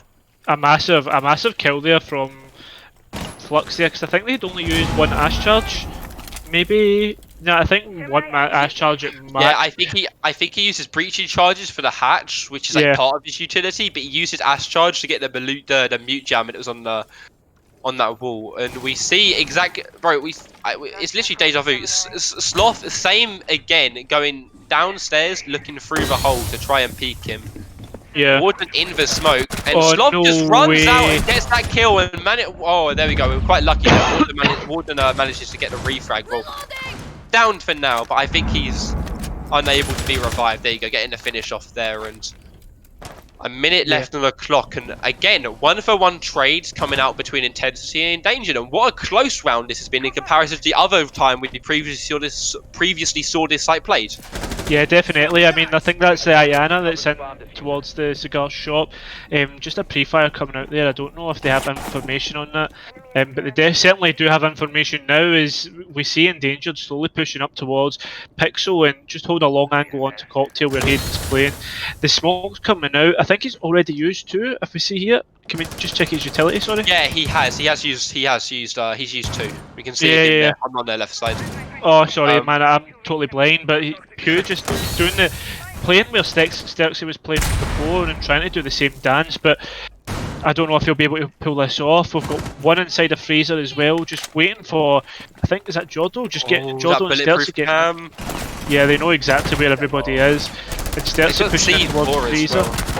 Oh, and Jordan getting the refrag, but Envy taking out Sturksy and putting it into a 1 versus 2. Oh, what is my God. happening? Oh no. Yeah, they've just played No. that really well there. Intensity just playing that perfect, just holding out and just baiting Jordo into a bad position. Yeah, That's just that was unfortunate. reasonably chaotic at the end. They had to do Yeah. something, obviously, in danger to try and make a slight execute happen, and they were almost in a good position, to be fair. It just happened to be that they fell apart quite quickly when it came to the what's the right word for it? When they actually tried to execute onto site, Yeah. they kind of went for more of those engagements than I would have liked to see them go for, and that probably led to them losing their ones against some Yeah. players. Jordan was able to refrag. I believe it was Sturksy that died right at the start of that like 3v3 engagement. Jordan managed to kill Smoke, but then off screen we saw Warden die. So it's going for one trades is good and all, but you have to win all of them, or at least like when you're doing fighting 1-on-1. Yeah, if you win all of them, you get a flawless round. It's great. But what I meant to say was, if you're like every time someone dies, you immediately get the refrag. That's cool and all until you get to the last 2 people, Yeah. one on each side. Then it matters. And there, it didn't even get to that because they lost one of their, they failed one of their trades, and it caused them to lose. Yeah, I mean, I think it's just. Yep. It's just. There you go. Sorry, I was just gonna say. It's just a lack of. A lack of due diligence done by Endangered. Sloth playing the exact big same words. positions. Yeah, it's the exact same positions that was played before by Intensity. We didn't really see anything changed or anything kind of adjusted. I know we saw quite a few monkey plays, but again, they should have known Sloth was there, and Walden nearly got killed from below. I mean, I think Sloth was just unlucky not to get the kill onto Walden, and then the kill onto the on the run out. Yeah, I mean, managed to get one of those alone was, I think I would have been happy to see him do either. What I was more concerned about really is the comms, man. Imagine what's going through their heads right now. They, you Yeah. call out that one of them's in mining, the miner window's open, and the ace goes on to repel, where he could be ran out on from mining, and still, is unaware of it, not holding it, and it costs him his life. But that's one round. We're into the next. We Yeah. see Endangered going for this push from Piano side, working their way through shop, very similar to what Intensity did with just a couple different operators. Late reinforcement there from Pew, locking off Freezer, and we see a heavy emphasis on the players playing upstairs. We see Sloth playing on white stairs and Envy playing planks, also able to support his teammate there. We see Pew playing that position that Angelo was playing what feels like an eternity ago now. That's a lovely angle through the cocktail bars. Sturksy pushing this quite aggressively, going for a nade here. Is he going to be able to get this? I think he is. Oh, he what a is. nade. And Sturksy gets refragged straight away though from Envy. And Warden catches him on the rotation. Hayden is looking through the floor to see if he can pick up Jordo. Is unable to collect any kills doing that. As we see now these holes that the defenders have made turn into holes for the attackers to use. Yeah, that was great work there, just clearing out the roamers, and pushing Flux into a position where he wasn't able to get aggressive and push up. We see him here getting the information for someone coming down white, but I don't know if Walden actually knows. And I mean, the thing is though, is Endangered have got a man advantage. 30 seconds to go, and potentially looking towards an execute. We see the 2 players outside of Reading just getting ready to go in for the plant, and there's almost C4 coming to in. C4. Yeah, we've got a C4, and they managed to pick up Sloth, and Jordo picking off the smoke there, and there we go, Jordo managing to fake the plant and pick up Hayden. Flux left, and I don't even need to see it. Because Walden will Flux just take him out. was left in a 1v3. I believe Flux tried to catch it. Apologies for not catching this right at the end, but there you go. It's a lovely shot from Warden. And between those three Yeah. players left at the end, you know, almost was able to bait out 2 of the C4s there. There's been a little Yeah. bit of miscommunication between who was that? That was Hayden and Sloth, playing the Kaid and Mute respectively. Yeah. They used both their C4s, able to get a kill out of it, but then was unable to follow that up with anything. Scipio was able to use the vertical to kill the Mute in Laundry. George was able to fake out the plant to kill Hayden while we had his pants down. And Flux, who arguably I would actually say is the player you don't want leaving sight, especially with the smokes. If he had any in pocket, I wasn't too aware. I He was can't. killed I flanking. can't. Yeah, sorry. I can't really remember what smokes he had in pocket, but I mean, if he was able to put those smokes down, I mean, he could have essentially look, if I could speak, it would be great. If he would be able to like shut those attackers out from sight, and maybe potentially stop Jordo getting in, because Jordo got into sight, and it was a great entry. He managed to fake out the Cade and get the refrag from the C4. I mean, that's just unfortunate, but we see here we're going back to reading again. Is that right? We are, and this is something I'm not actually too sure about. I believe rotation has gone all the way around and they can go downstairs again. Yeah. Which they actually won pretty convincingly the second time they played it after, you know, things went better for them. And I don't know, maybe they were just put off by the fact that almost managed to absolutely demolish them single-handedly as the hard support. So, but again, a 50% win rate on a site is better than a 0% win rate on a site. And I wonder if he's going to bite them back. I did say many rounds ago, just before the half hit, whoever wins that 6th round, I think will win this entire game. That was endangered, and endangered are on match point, which is something we haven't looked at yet. Yeah, I mean, that's a great point to make. I mean, maybe Intensity felt encouraged by how they managed to play that round out. I mean, they almost did win it, but Intensity. Sorry, I totally got my teams mixed up there, didn't I? But only a little bit. It's okay. no one noticed. Yeah, no one knows. Just ignore me, guys. But I think Intensity trying to play this the exact same as they did last time. With So's endangered. I mean, I think they've switched out for the Habana, or was Jordo on the Habana last time? No, Jordan was on the Habana last time. Yeah. We actually Cirques are going for the same nade again, but this time an AGS is available to catch it. Pew is dropped early this time, actually, and looks like he's going all the way down to the basement. And we see those last 2 remaining players upstairs. On white. And as we say that, almost gets a double kill. Good night, Sturksy, and definitely good night, Flux on the smoke. No smokes were used.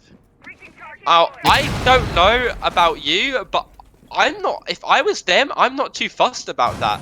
As we see, I actually missed that, but Envy has also been able to be killed. I think that was Sip EO that got that. And this round is falling apart quicker than I can even call out. Sloth and Hayden, last 2 left. Hayden no C4, and Sloth is unable to use his C4 in the position he's currently in. I think left on the clock for endangered. Losing the utility that they just have. I think Sloth's plan here is to somewhat sit in a position where he can deny any executes that come from the reading door, which seems to be the default. And there we go. We see the ace dropping, and there goes the diffuser. A massive from Sloth there. That's 20 seconds to go with diffuser cold. Hayden just sitting on near Laundry, and I think that's Warden just kind of near white. And Warden getting a kill from the hatch, putting Sloth into 1 versus 3, and Sloth getting the refrag. Plant going down, and Scipio and Warden above, if I believe. Yeah, Sloth has a C4. Oh, he's just unlucky there. Warden but he's got his C4. Why is he not using his C4? Oh, he's put it in the wrong spot. Where he is. There's no I can't even see him from this position. Yeah, that's a great position from Warden. Well played from him, and that's GG's all round. What a phenomenal way to end the game. And you know what? I called it from the very start. Whoever won that round won the game. Yeah, Endangered won the game. And by no means can you take away from the fact that any of these endangered players did less than each other. I think they all performed phenomenally today. We saw almost as the MVP there, you know, between him yeah. and I think Warden, especially in that last round, performing exceptionally. And I mean, Jordan, substitute player, dropping almost as many kills as the rest of his team, and he had, I think, half the game to actually play it. So that was Yeah. incredible from him. I mean, that was that was what a good game. And do you know something else that's interesting about that? Final score was 7-5. That's another 7-5 between the trio of Endangered, Intensity, and Shikara. So, I mean, what a banger of a match. We can't say much else about it. I mean, the clutches, the almost clutches, the just the refrags from each team was just constant. I'm glad. I hope you guys are entertained because I certainly was. Yeah, I don't. that felt back and forth like crazy. I was out of breath for a lot of that. I was so happy that I got to cast such an entertaining, fast-paced bit of Yeah, Siege for my first time. yeah. I mean, what a way to make your debut. I mean, what a cast as well. I hope you guys enjoyed it. We certainly did. I think we're going to move towards a break just now as we get ready for our next match, which I believe, if I just double check here. I'm scrolling. It's on-site gaming and no, Yeah, I'm just. on-site and Sam Clan for our last game of tonight. Yeah, So Sam in good form as well, and so is Onsite. That should also be hopefully a good match for you guys. Well, yeah, I'll definitely see what that's got in store. We'll see you guys very soon. see you after the break.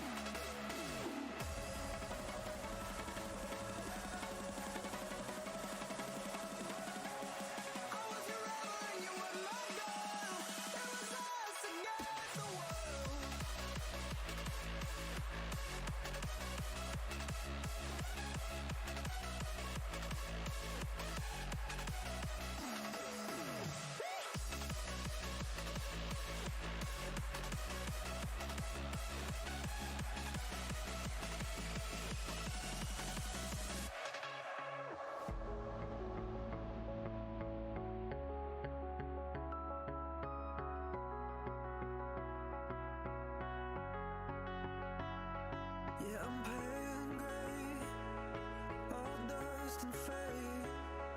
When I call for you, all I hear back is pain. Every song must end, even diamonds fade. When the darkness comes, I count up my mistakes. We were the thunder and the lightning, burning fire started from a spark. I would spare you just to watch you twirl. It was us against the world.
soul. Rip me to pieces, just let it all go. My heart was on fire, but you let me burn. You got me wired, now there's no return. No, you took my heart, you took my soul. Rip me to pieces, let it all go.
My heart was on fire, but you let me burn.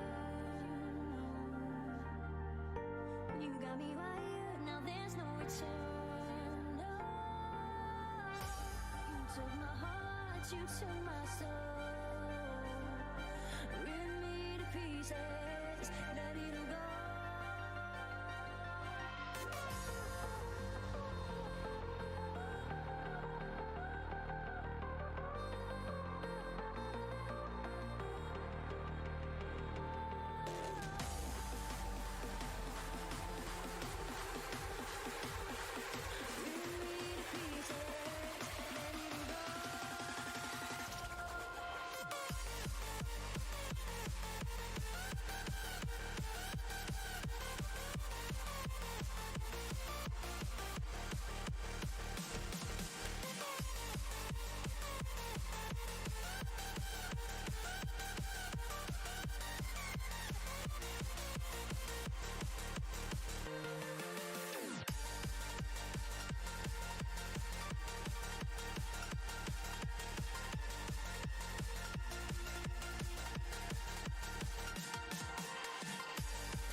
Darling, break down the wall. On a night like tonight, I wanna see you come alive. I promise I won't be frightened by the sight of your soul. On a night like tonight, I wanna see you come alive. I promise I won't be frightened by the sight of your soul.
Hello, guys. Hello. You go first. Oh, You am I go going first. first? Right, You're okay. going first. Right. Hi, guys. Welcome back to the Reflex Championship. We're back again for Sam Clan versus Onsite. One at the higher end of the people who qualified. So as opposed to what was Endangered and Intensity. Quite excited for this match. I don't know about you, Max. Yeah, I mean, I am thrilled to be back again in the casting booth and in the observing booth. I'm at the forefront and at the back simultaneously. Um, Yeah, the man who I can do everything. yeah. Well, I can't produce. The day that there is only one of me here is the full evolution of me. But Yeah. anyway, before we get into this map, which we're getting into very, very shortly, um, the map is Cafe again. So we saw it earlier, we saw it now. I believe on site are defending first. Have you got any notes about these two teams, about Cafe or just in general? Yeah, well, I mean, obviously we had a great match last game with Endangered and Intensity on Cafe, but now coming on to Onsite and Sam Clan, we've not actually seen either of these teams play on Cafe yet. Onsite and Sam Clan were very convincing in the last two times they played. Onsite won 7-4 and Sam Clan won 7-2. On site, we saw Envy get a 3.0 KD and 19 kills. I mean, there was no one on his team close, but that is absolutely huge. Um the cost that he had was absolutely through the roof. Yeah, I mean, it looks like we've got our star player then on site. Yeah. But before we continue any longer, we're not taking any more time. We're not wasting any more time. We're not wasting any more of your time. We had enough of that in the last game. We are on Cafe again with On-Site Gaming versus Sam Clan Esports, the third and final game of tonight. Have you got any predictions of the score before we go in? What do you I'm think? going to go for a Sam Clan win. The thing is though, we've got a star player on site with Envy getting that 19 kills, but last time we had Pedro and 11 going massive for them with a 2.0 KD, 11 and 13 kills respectively. So yeah, I'm going for Sam Clan. I just think they have more across the board rather than Sam on site where they have that one star player. I can see totally where you're coming from with that. I mean, Sam Clan for sure, they've performed really, really strong. I remember observing them in the quals as well. They had a really good performance. I will go opposite of you just for the what do we call it? Just for a little bit of rivalry. I'll go for Yeah. on-site. I put a score on it. I will put a 7-4 on it to on-site gaming here. Oof. That's But- that's quite a convincing scoreline. I mean, to be fair, like, would you say Endangered beat Intensity convincingly at a Yeah. 7-5?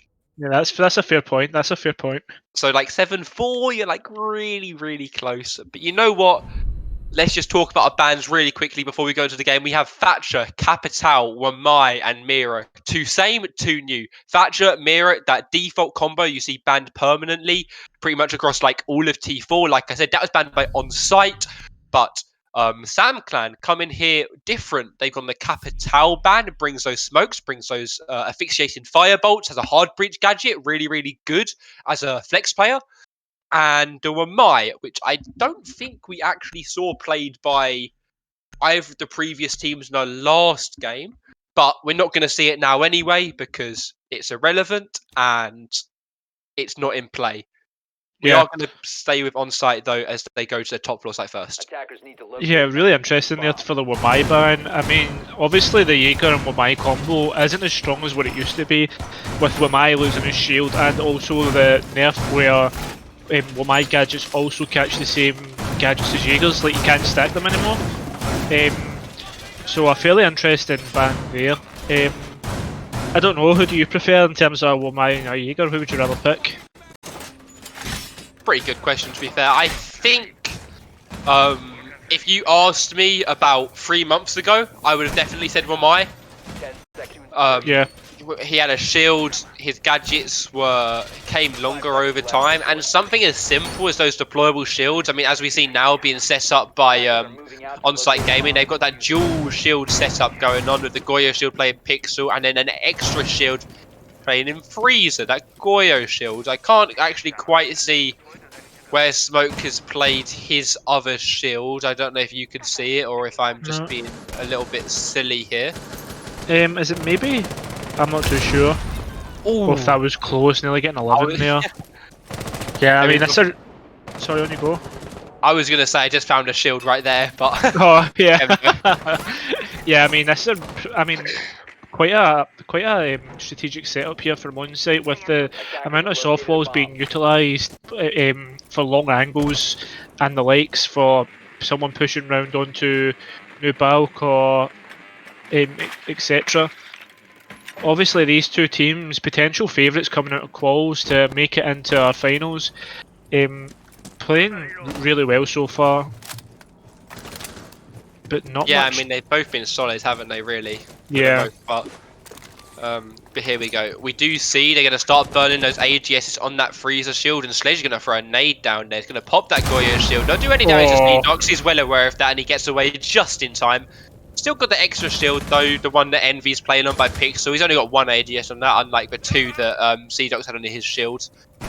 And we do see the push slowly coming along, although agreed it has been quite slow. Minute and a half, they've only just got the red wall open of the 11 firing some shots into shop. And we see the Nomad just holding that mini window, just waiting. And as we're going to come see Envy here playing this shield. As in, star player, what more can you expect from this guy? I expect to see like huge players playing this position. The Goyo shield does go away, though. Fire shield shots towards the left, and as the left fires back. But Cdox, with the bullet hole peak, is able to kill 11 for the first kill of the game with that double door. Oh yeah, what a beautiful long angle there, holding from the bullet holes. I mean, I don't know who it was that got dropped, but they had absolutely no chance. That's just Yeah. I can't even say it's poor information because I mean, how do you even know? Aslan just holding that bathroom. We saw Sturtsy holding that in the last game so well, and Vert managing to get Sammy, who was playing towards Scheiko. Yeah, I mean the Nomad here are extremely strong, especially for the runouts that we see coming. A bomb has been located. Yeah, I mean, we Especially, see the defenders kind of like set up, like reasonably staggered here. oh, Wert's able to get another kill onto the Jaeger, and his round's falling apart for onsite quite quickly. As we see them go for the execute on that default plant, and Wirt is just cutting this site in half on the rappel, but Sea-Dogs has something else to say about it. Go for the C4, shot out of mid-air by Pedro. Pedro playing on that middle bar, looking for the freezer rotate, kills the Mew, goes for a second, Goyo playing cocktail still. He's still playing, and he loses the gunfight, but now I believe Aslan got traded off there. That was by Ricardo, and Sea-Dogs now has to ace this round in a 1v2 to win this for his team. And I think that's highly unlikely, because the ace has rotated the roof, and Sledge is playing on the new balcony. yeah, definitely. Sea-Dog's got it all to do in a 1 versus 2 situation, pushing onto Cigar Shop. Someone on New Balcony, but he's looked the wrong way, and there we go. I mean, we've got left with Rakaz on top of the skylight, but I don't think he can actually get the angle onto it. Oh, there we go, and it dropped. The guy is just very lucky there to pick out Sea-Dogs, and oh my god, that was just unlucky. So close, yeah. And the Really drop well- shot coming in from Rakaz there as well, just to dig in Yeah. dig it in a little bit. Well, I mean, if that has any foresight for what's to come, I'm quite excited. I don't know about you. Yeah, for sure. That round was intense, to say the least, as Sea-Dogs, as we see, they're getting 4 kills. I mean, he didn't have time to defuse the bomb, unfortunately, but pretty much almost aced that round on his own. We saw some lovely shots from him, had the bullet holes onto 11, playing in piano. Managed to catch the Sledge, not looking, by New Balk to get it down to that 1v1 right at the end, and Attackers need to locate and unfortunately, we're going to have to see a lot more from Onsite as a team if they have hope of winning this game as a whole. Yeah, I mean, I agree that that was quite an interesting push and totally polarised from last game because we saw intensity and not so much endangered where they started to stall out when they got into that cigar control, but SamClan just completely pushing in and just going for the plant because they knew that freezer was empty. Great call from them anyway. Yeah, I mean, that was a really good take by SamClan, and it all started with Wirt playing that Nomad. He played on those cocktail windows, and I have to imagine that Onsite will have something to answer back. We do actually see, I'm not sure if it's going to matter too much, they have moved the ADS position in away from in front of the shield to behind that bar. So I believe actually, I'll be honest, I think the idea here is that they try and burn the ADSs and then nade the Goyo shield. And then when they destroy the Goyo shield eventually, the ADSs will actually still be okay. Yeah, I mean, that's a fair assessment. I don't know though, like, in terms, I don't know if they're trying to like maybe bait they could also be trying to bait the attackers into thinking there is no ADSs because the ADSs were literally sat on top of the shield last time. And they easy. were thrown out last time as well, yeah. Yeah, exactly. I mean, the thing is though, it can be understated how huge Vert's rappel was towards that east side. I mean, we saw the Valk ban before, and we just can see how powerful she is now as we saw the Valk cam placements. Yeah, I mean, the two banned operators from this game that aren't banned this game, that Valkyrie and that Ace. Now, Ace, we saw played the previous round, ended up working really well for Rakaz. Managed to get 2 kills, especially at one crucial one. Well, crucial, when I say crucial, I mean the kill that won him the round, but the round was already won. Yeah. On the other hand, Sammy, I believe it is Sammy on the Valkyrie, he, well, cut me off, Envy, why don't you? Come on, just get another kill. That is 11-second entry death of the game so far. 1 to Sea-Dogs, 1 to Envy now. Envy finally on the scoreboard, and that's Onsite off to a good start yet again. Yeah, definitely. I mean, the Valkyrie just calling out exactly where the attackers are pushing from, and Envy just picking up 11. I mean, it was off camera, but a massive kill from them, getting rid of the Ash charges on 11. Here we go into 1 minute left, and we see not really much control coming out from SamClan. They're kind of lurking around what Cigar. They know that there's no one on Pixel, but they've still got a lot to clear out in terms of the smoke sitting here and bathroom. I think is it Vut that's upstairs. He hears the nade coming off, but there we go. Pedro picking off Orbit. I don't know. Orbit sitting on. But Aslan just picking off Ricardo. It just seems to be all happening now. As it comes 30 seconds into the round, plenty of time for the attackers to do something, but not a lot of man advantages. Here we go. The Valk knows where the ace is and just picks him off. Aslan getting the kill on. Was that? Did he finish off? Yeah, he got downed and then the smoke ended up finishing him off there. Yeah. Okay, and there's a bullet hole peek from the Valk. Fut's got it all to do here. 10 seconds left. I don't imagine he'll be being able to get the kill, and there we go. What a flip from Seedox. Seedox again, the man of the hour, coming in clutch for his team right there, and Yeah, what a shot! 5 kills already.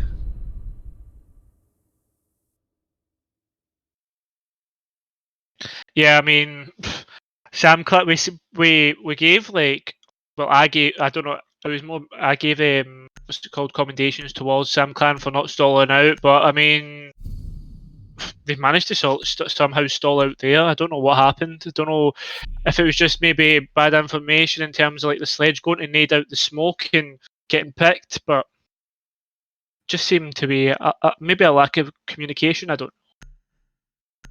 Yeah, for sure. I think just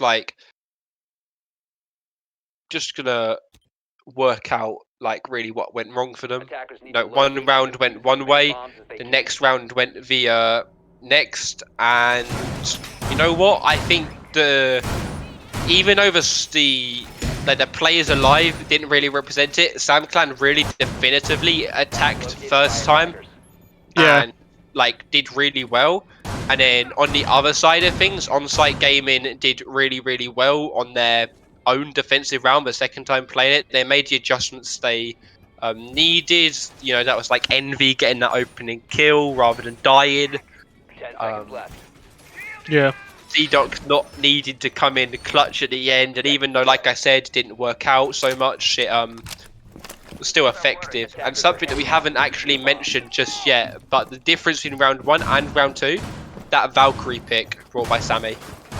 Yeah, definitely. I mean, this is the interesting thing, is the fact that if we look at both rosters of players on either side and what ops are picking, is there's an adjustment made every round. So we had no Valk on the first round, and now we've got it on the second, and Bomb has been for the located. info, and now we've got Pedro taking the IQ, trying to find out where these black eyes are actually being placed.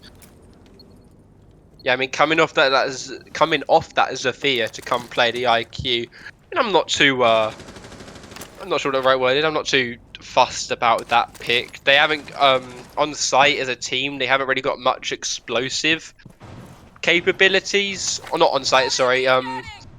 Samclan haven't got that much explosive capability. You know, they got a couple nades, they got some ash charges and some ash breaches. But what utility are they really gonna have to clear here on the side of on the site that's actually more meaningful? Yeah. You know what I mean? Because with yeah, as we see Pedro spots out one of the Valcams, tries to go for it. With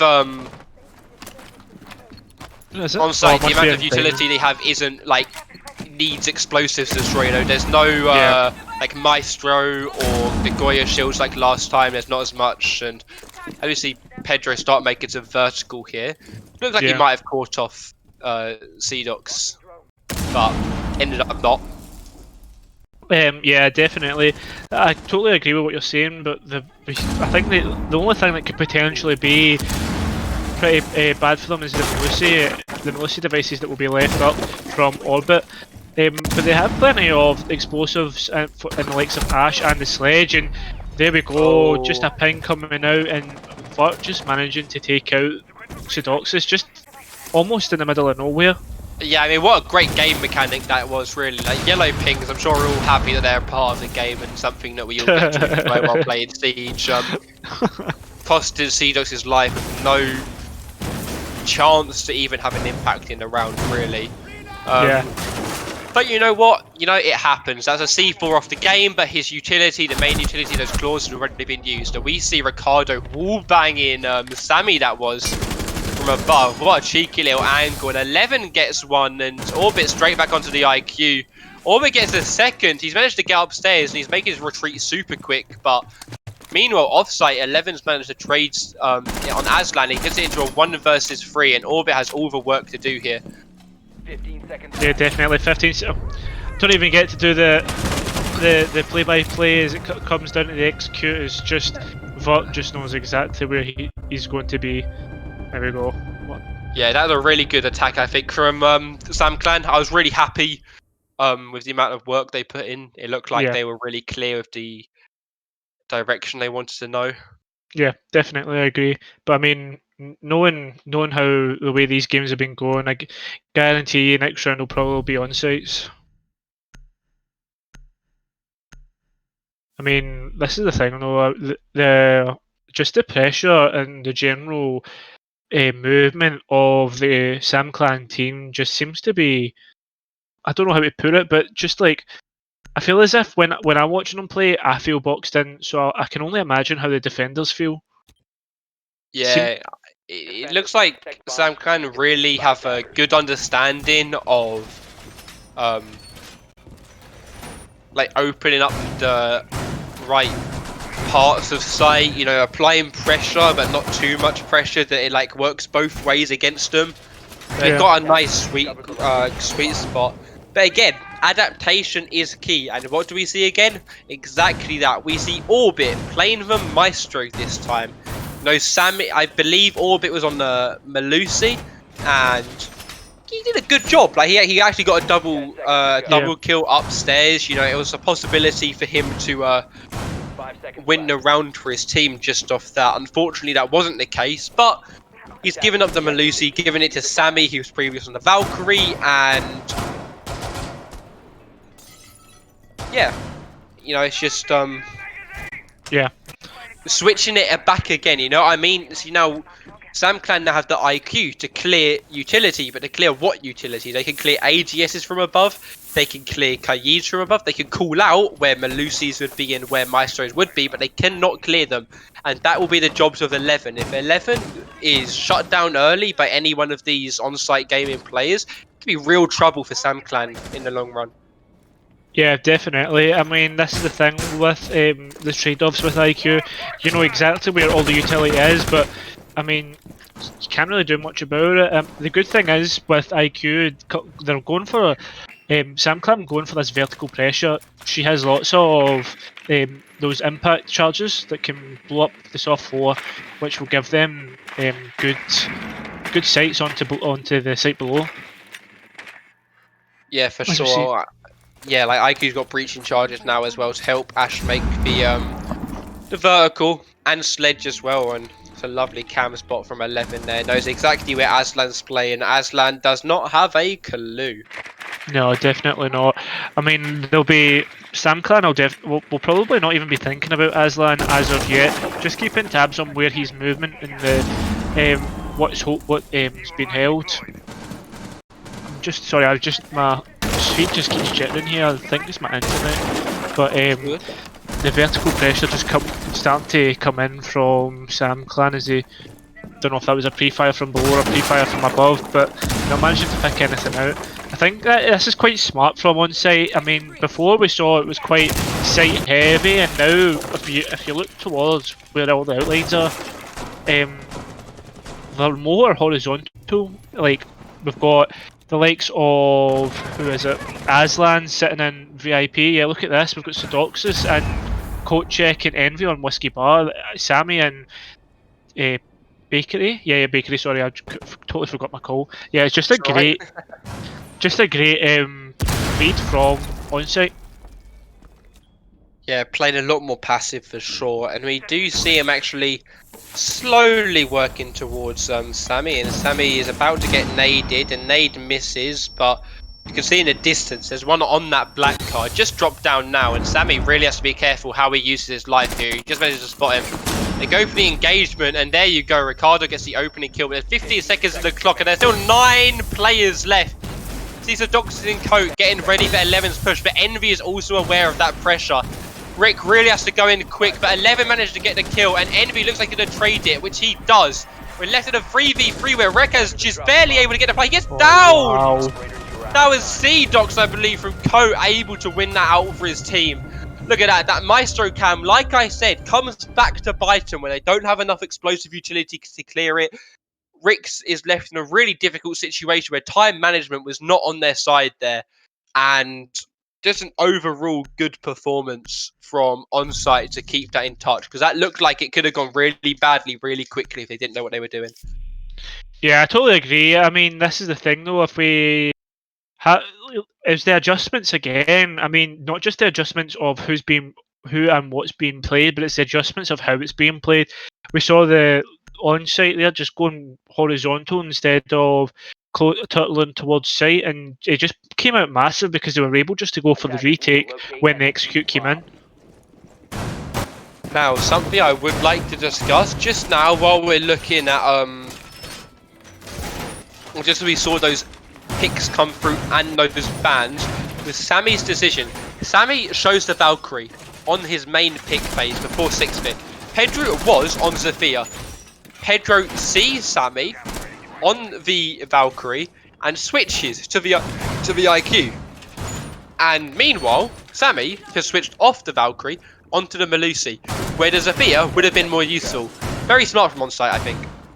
Yeah, definitely agree. This is the thing though, with in terms of the higher levels, or like I say higher levels. In terms of like in competitive siege, you have that 6th pick ability, and sometimes just being able to bait with it is enough to throw teams off. I mean, that's going to be a massive loss of utility from the Zofia. Oh, But here we go. this could be so bad. Oh, they've seen the hatches open though. They're getting ready. Look at them. As soon as Orbit hears it, they go for it. They shoot it. Oh. They do. They managed to get it again. Good bit of drone work there from Pedro to acknowledge that they were playing that position. And they get away with that, but they are not ready for the second C4. Don't know. I'm From not sure who that Sammy, was. I think Was that it was a new balcony. Yeah, Sammy got that second one. I think he hit the new balcony, the new hatch. Sorry, I think he had it pre-placed, waiting for them to open it, and then boom, Yeah. really. That was a great play from them, just trying to get that early pick, because as we know, although we're not necessarily in this like utility soap meta as much anymore, it's not as prominent anymore. But it still is prominent. Like if you, for instance, if they were to lose that Ash, that's the shield still up. Like that shield on Pixel could potentially be up, depending on how Ricardo uses his nades. Yeah, for sure. I mean, I believe we just saw Ash use one of their breaching charges to get the that shield in freezer, which was destroyed, and we now see 11 going to use his second Ash charge to get rid of the other shield on Pixel, and that's both Goyo's shields gone. Smoke does his obviously have another shield himself, and that is placed in Cocktail, as we can see right there. Yeah. And it looks like C-Dox is going for it again. Are we going to see deja vu here? I mean, a lot of the players have been lowered, but there's other Surely potential not. for low-hanging fruit. Let's say if he's able to get this kill, Yeah. see if he's able to get this quickly. That's the thing though, we've got a minute left and Sedoxys just comes off that angle as we see Vert going for the same going for the same repel as he did last time, where he just completely cut open that round and potentially won it for his team. I mean, let's be honest, they know he's there, but oh, how did Sedoxys not kill him there? Completely not ready for that. But 30 seconds left and there we go, they know exactly where Sedoxys is, what he's up to. They definitely were aware of that the second time, you know what I mean? He was like, you killed me once, you're not going to kill me twice. Yeah, definitely. I'm just keeping an eye on this clock now as we go 20 seconds and the execute still hasn't come out. I see that, and the plant's going down. They know exactly where to go, and there goes Aslan 11 getting the kill, destroying that denial, and Vert managing to get the kill onto Sammy. Here we go, we've got a 2 versus 5 scenario, and Was that the knife? oh my it was god! the knife! Here we there we go. Attacker's managing to completely annihilate. Wert came in zooming round that corner. He was like, Yeah. I'm not letting you get away. This is my kill. Yeah, Vert again on the same repel and just managing to pick off anybody that tries to, well, not necessarily forget, but like disregard him and saying, "Hey, I'm still here. I'm going to take you out, and I'm going to take out the rest of your team." I think that was a 3K totally in the end. agree. Yes, it was because he got the one downstairs, got the knife kill, and then got one earlier in the round just before they started executing. Yeah, I mean, if we can just have a quick look at that scoreboard again there. Yeah, look at the scores on either side of the table. We see Vert and 11. I mean, I identified 11 and Pedro as the people who were potentially going to be massive for Sam Clan, but I mean, 11 and Vert are just. I don't know if it's Vert or Wort, but definitely coming up massive. What should we go with? Wert or Vert? Are we assuming he's German here? I don't know. Where I is think it? Sam Clan is Spanish. I don't know why, but I think I read somewhere in one of their group chats that they were. Give me a second. I'll just double check for us, and I'll get the confirmation on that. 10 seconds to insertion. But anyway, just coming back to the game just now, we see we're just going for a repetition of what happened before with on-site choosing Locate a cocktail. bomb and defuse it.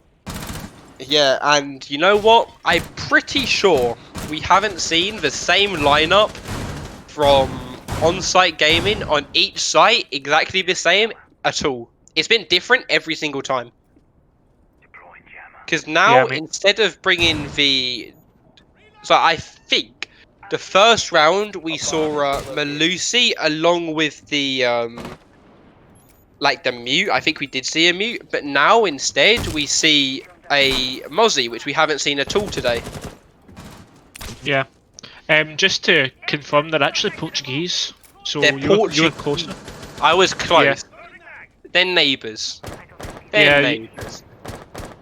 I mean, I think- I'm basically science, they're basically Spanish. But I can't say it. Well, I said that on stream and now I've been cancelled, so it's all good. Yeah, I do that's it. apologise to any Portuguese people in chat. Bomb. I don't share that view with anyone else here. Yeah, I think is just going back to your previous point of the site's always changing. I mean, that just speaks to the minds of the IGLs that are playing here, and the players that are playing, because I mean, the fact that they know not know exactly, but have an idea of how they want to adjust and move forward, it's not pretty massive. Like, it's quite a feat. No, I totally agree with you. And as we are talking about that, we do see Rikaz, I believe, droning out piano, trying to clear out Envy here again. He has been spotted. I'm not sure how aware he is of that position, and if Envy is going to get anything for his trouble, which he isn't. But good time wasted playing that pixel shield. It's always something you have to clear out. You can't just leave it. You know what I mean? You just have to get rid of it for any push. Like, piano is the center of your attack. If you can't take piano, you can't take anything. Yeah, definitely. Because this is the thing, though. Attackers always have that checkbox that was always talked about quite prominently during any high tier 1 esports, and we see here that they're just getting that other tick. 35, but oh, Sammy! if you want to talk What about a numbers, shot! talk about that +1 on it that Sammy got, managing to put it into a 5 versus 4 as the execute starts to come in. My guy just doubled his kills with the nicest shot of the day. Well, Yeah, maybe I mean- Xerxes SMG11 earlier would question that, but... Yeah, that's true, and there Oh, we he go. got Speaking about another numbers- 2! Diffuser has Oh my Oh god, my what has just god! happened? Sammy! I'm stunned. That was incredible. Incredible glad- gunplay from Sammy, and then the rest of the team collapsing on the last two of them like it's absolutely Oh. nothing. Yeah, flawless round coming out from on site there, but on site. Wow, I mean, I don't know. It was just basically Sammy. What, three absolutely gorgeous kills coming out there. Beautiful from him. There we go again. They're baiting with the sixth pick as they choose from the Valk onto the Clash and changing from the IQ, sorry, onto the Ayana. Yeah, I mean, we saw Ayana played earlier today in our cafe game. I believe it was brought by both teams, actually. Correct me if I'm wrong. Both teams actually really liked using that Ayana and Yeah, what it brings. And we did see the G36C brought. Sammy has decided not to go for that and brought the ARX, which is a perfectly reasonable secondary weapon. yeah. Packs a really big punch, but unfortunately doesn't have that much of a magazine, so... Yeah, I mean, we're talking about choices here. Speaking of choices, picking a Clash is a pretty good pick, but going for reading and dining, quite questionable, especially for your first sight. Yeah, well, we didn't see on-site actually ever go here, just because of how like their site rotation worked. You know, they went upstairs twice, losing once, winning once, then downstairs the same again. They lost once, won once. Any of those wins that could have been losses, or any of those losses, sorry, that could have been wins, we could have seen a middle floor site hold from them. But maybe one of those losses that could have been wins could be the deciding factor in this game, because we saw a 4-2 split earlier that ended up going to 7-5. Maybe we see a 7-5 again from like a typical 4-2 split that you would see. Yeah, yeah, definitely. I mean, in terms of what's happened so far, you definitely say it's advantage Sam Clan moving on to their defense, but almost risking giving away a free round to the attackers by going to the tertiary site, as it's known. Yeah, well, they're trying to catch them off guard, I think, really. Yeah, I that's agree. their aim, and Pedro is getting ready. There's no one there, but is he going to blow it straight away? He isn't, but he takes a lot of damage for Envy for his trouble, and he only got that C4 now. I mean, that hole that you see in the train floor, you tend to see actually like thrown up into shop about where Cedux is playing right now. Yeah, And I mean, in the meantime, we can see that C4. We can see it. Envy Yeah. can't, but we can. I mean, that C4 Yeah, can do that's serious damage. He didn't blow it just yet. Oh, Oh, but Ricaz just but Rick playing has the from angle. bathroom. I didn't even notice they had the holes in the wall. Yeah. That beautiful combo of the Jaeger and the Clash working together, almost like a moving mirror window. Yeah, I believe that C4 has now been destroyed, which it has. So Sammy is completely safe playing there for the meantime until Ricaz peeks him. They go for the nade, but an Aegis is able to catch it, and if he has Yeah. another nade, he can try and go for it. well, there's Vut. Oh yeah, Oh, Vert's got downed and Orbit's pushed up as well, and this is falling apart, but Ricaz managed to get a refrag while CDX gets him back, tried to push into a shot, got too aggressive there, and we're left in a 3v3, 2v3 while Vert is downed. Trying to crawl away, but it looks like Aslan's going to finish off in time. And Pedro tries to retake this now, a 2v3 with 40 seconds left on the clock for onsite to turn the site into Swiss cheese. Yeah, definitely. This is the thing though, it's got 30 seconds left and they're already starting to move towards the execute. Pedro in quite a bad position in terms of trying to deny. At least we've got 11 here who's just not even got his shield up, but just going for trying to get a frag here.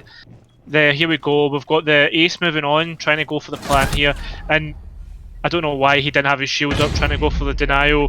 Orbit gets to see the bomb down and Sedoxis gets the frag onto 11.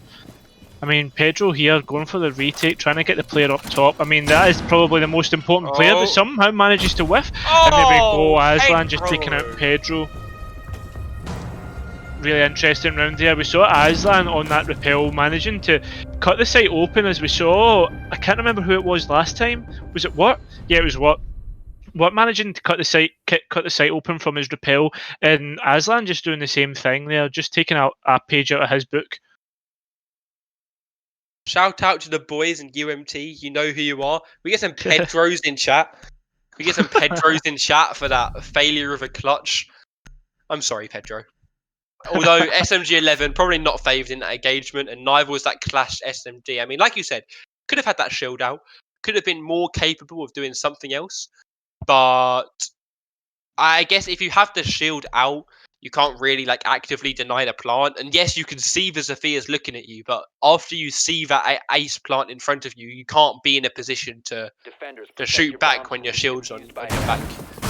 Oh, this is the thing though. The Clash Shield does what's it called? Does 5 seconds of damage. Sorry, what am I talking about? 5 damage per second.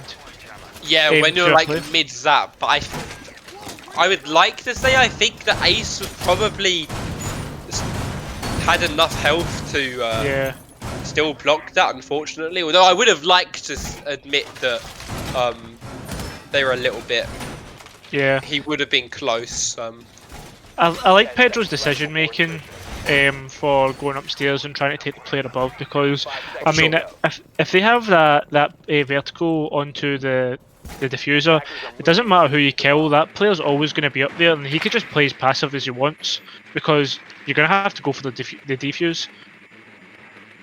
No, I totally agree, and it was a little late to try and go for it, but Yeah. at the same time, he got really stack up on top of Clash, unless the Clash worked with the mute. You know, Clash had his shield on, gave the Yeah. cooldowns to the mute.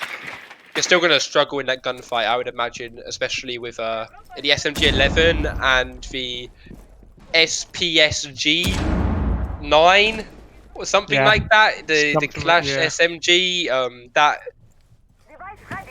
they would have struggled against Sophia with that ACOG. But Yeah. you know what? Good start for on site, winning that first round.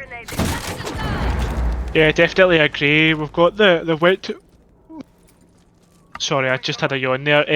Yeah, I mean, we're seeing a more conventional site for the second one here, with the likes of a cocktail bar defense. Good droning out from on site here is they check that corner that we saw. I can't remember who it was in the last game, but they came up massive getting that kill onto endangered. Already got the red wall open as well, so on site managing to do a good bit of work here. They don't know. They don't know Oh. Mozzie. They don't know it's a Mozzie setup. Oh yeah, Mozzie's just below. I don't think they've actually droned him out yet. Don't. Is he gonna hit Oh it? Is he no. gonna hit it? Oh, When's he gonna blow it? good ball now. Oh no. Ah, little bit too late.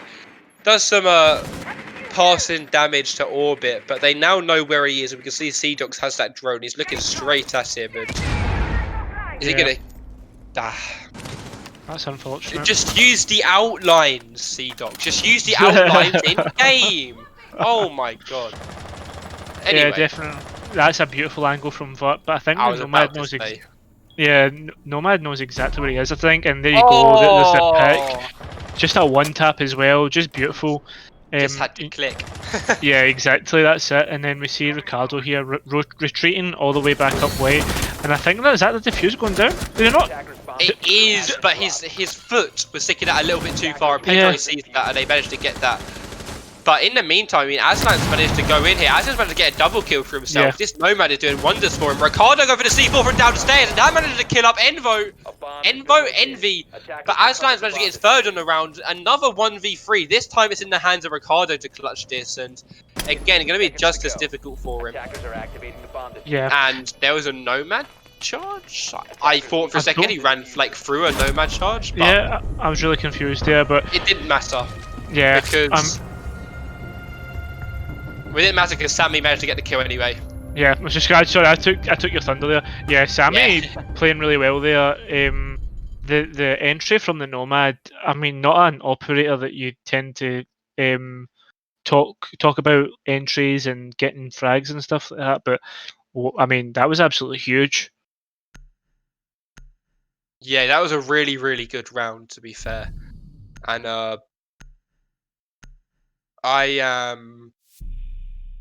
if I would say if you are on site here, you're feeling pretty good.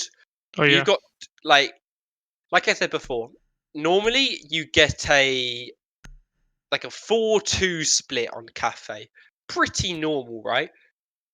On-site have already got their 2 attacking rounds that I was talking about from the start. Like that 4-2 half isn't for the attackers, that's for the defenders, you have to remember. So for on-site to be 2 rounds up is like really good, and SamClan clearly realised something needs to be done to change, because they've now played all 3 sites, but they haven't won any of them yet. So maybe this is what they need to change things up. I mean, we were talking about before in terms of impact players. I mean, 11 for some reason was played on the Clash in like a more supporting role in the first round. I thought that was quite interesting. And the fact they decided to put a more fragging player. I mean, I know Vert's like the highest frag, got the highest frags just now, but deciding to choose that and quite interesting. No, I understand. I think there's like an aspect to it with the Clash pick, and then like your fragger being on Clash to speak with like you know, if they've got like those 180s on lock, so to speak, and if it's a like not the best gun, but it's okay, and if a good fragger is on it, you know, that's like an MPX. You know what I mean? Like you might be tempted to put a fragger on the MPX because it's such a headshot machine that their good aim in correlation to that helps them get kills. Yeah, totally agree here. But talking about like just doing work here, there's Orbit on the Maverick. I mean, look at it on site here. They've already 2 minutes and 10 seconds into the round. They have full bakery control, and You they've see him? how? Oh my god, you can see the tip of his head. You see him? And they get it. What a shot from him! Yeah, see, putting 11 onto a more fragging operator like a Vigil, just working out well. Here we go. Is that another one going for the same peak? Oh, I was about to say, Sammy was about to walk into that with a nade in his hand. That could have been lethal. Yeah, exactly, definitely. There we go. Here comes the frag coming out now, and just taking a smidgen of health off of Rakaz. Not again! Oh no. Yeah, I mean, so close, and you know what? Before we even got to finish my sentence, Rakaz gets his C4 onto C-Docs, and this round is already looking significantly better for on-site. As I say that, Sammy is able to down Rakaz playing that Mute, but I think Mute has already happy with his job, and that's a beautiful nade from Sammy! Finishes off one and gets a down on another. But look at the side presence, there's nothing. They're just playing the vertical. Ricardo does have that hatch open actually in his defense, so he's actually able to get to sight back really quickly. But other than that, like the defenders are actually kind of like locked off. Haven't got much room to work with. definitely. I don't know where that damage came from. Oh, Pedro must have managed to get a get some damage onto Aslan, and we see Sammy just holding this long angle. Just a game of chicken here is the. Yeah, there's Sammy finishing off the kill onto the Maestro. That's I thought for a second that wasn't the downed guy, and I heard the one bullet and didn't acknowledge that the guy was already downed, even though I was already talking about it. Yeah. I mean, they've kept 11 upstairs on the Vigil. This is going to be huge. He can just hold on to this door here. Yeah.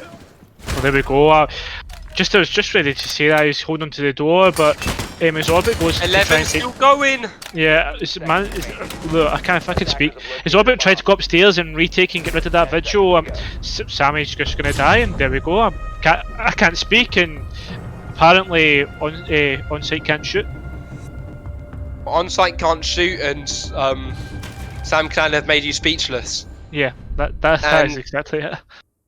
That was a really good hold. I really liked that angle from 11. Playing in mining and was able to get that. I'm kind of interested what happened with Orbit. I didn't acknowledge what was happening because I was spectating Sammy and I saw him shooting up through the holes towards 11. Yeah. But Orbit walked into trade, it looked like. And I hear maybe a good mag's worth of bullets going towards 11. And I spectate 11. And then he's just dead. And I was like, huh. Anyway, Orbit made that mistake. Did it cost his round the team? Maybe not. Maybe the damage was done a little bit earlier than that. Yeah. But Valkyrie brought out for the first time by SamClan. We did see it played earlier by Sammy already on On-Site Gaming, but Yeah. I mean, this is the thing. I think from looking at chat there, I think Orbit must have whiffed or something on the visual when he went upstairs. Interesting enough here, I think, are we not on track to get your 7-4? Is it 7-4 prediction you made? Yeah, I said 7-4 to onsite if onsite win both the next attacking rounds. Yeah. Although Sam Clan did get a really good hold downstairs, which looks promising, but they now, if my prediction wants to be right, they have to go through their 2 sites in their rotation that they've lost on. Yeah, exactly. I mean, if you're on site here, you're feeling pretty happy because, especially with how you played Drop the diffuser. on the Cover the diffuser. attacking rounds previous, because I mean, it wasn't as if it was like a one-off round or it was a lucky clutch. It was just a domination. 11's going for this. Yeah. 11's not going for this. He is going for this. There's no way he stays here. Why are they? Oh no. C4 set. Oh no. He goes a unlucky. little bit too far and he's trying to work his way around, decide where he wants to go, and he ends up joining Ricardo that is on the Melusi downstairs, and there's one C4 gone. Not the end of the world. Melusi has one, you know, that's downstairs as well to go for a kill in piano, and Mute has his C4 in preparation for plant denial probably later on in the round. And again, on site aren't able to get these cams, and this is a C4 from Ricardo. As I said, I was about to say Ricardo gets this, and he did. It's a lovely bit of teamwork, I'm sure, between Rick and Ricardo there. Yeah, exactly. The comms here must have been especially good. They've obviously picked out that's exactly where the vault cam was, given the calls. I mean, here we go. Yeah, that's a Melusi gone. That's quite a decent bit of work, but still a man down. Sedox is dead on the Zofia. I mean, more utility lost, and Rikaz just sitting in that bathroom. We've seen that's been played past couple games, playing so well, especially from the likes of Sterksy and Ricardo playing on planks, nearly getting the pick onto Envy. Yeah, I mean, I'm just listening to all the shots being fired from these defenders. They seem to have come back from their lackluster defense in the previous 2 rounds. They have a better understanding of what to do. I say that. Envy, uncontested, gets himself into freezer. He doesn't know they're the bathroom player. Oh! But No way. he almost gets that, but I think he was saved. I think Wirt shot him in the back and saved his life there. Yeah, And meanwhile, definitely. Wirt just walks into the Nomad charge. He's had enough, I think, after that. He was like, I saved your life, now it's time to give him back. Yeah. Very plain on that cocktail bar, gets 2 of them! Orbit has no idea where to look. He manages to get 1. He hits that C4, taking out 20 damage, but it's going to be really difficult. They've still got the Vault cams, they still have the intel. This list looking really unwinnable for Orbit right now. And as I say that, Ricardo finishes it off, and my prediction is no longer possible. But yours still is. Yeah, I mean, this is the thing though. Quite a convincing hold from Sam Clan there, especially when I mean, it's a favourable site to them. We move on to the tertiary site. Sorry. I mean, where would you say that went wrong for on site? I think something as simple as like 1 drone downstairs would have been able to, like 1 drone in return for Cdox's life, who I believe is currently the top fragger on the team of Onsite.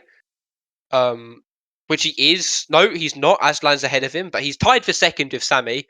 I mean, look at those kills. This is like no one really is like falling behind. Like you could argue Envy is the only one here that's not within like 2 kills of that like 6. Well, he is in 2 kills of range of 6, but you know everyone here is 6 to 7 kills, with Aslan and Envy being a couple like above or below. Yeah. So I mean, we tried to pick up. Yeah, sorry.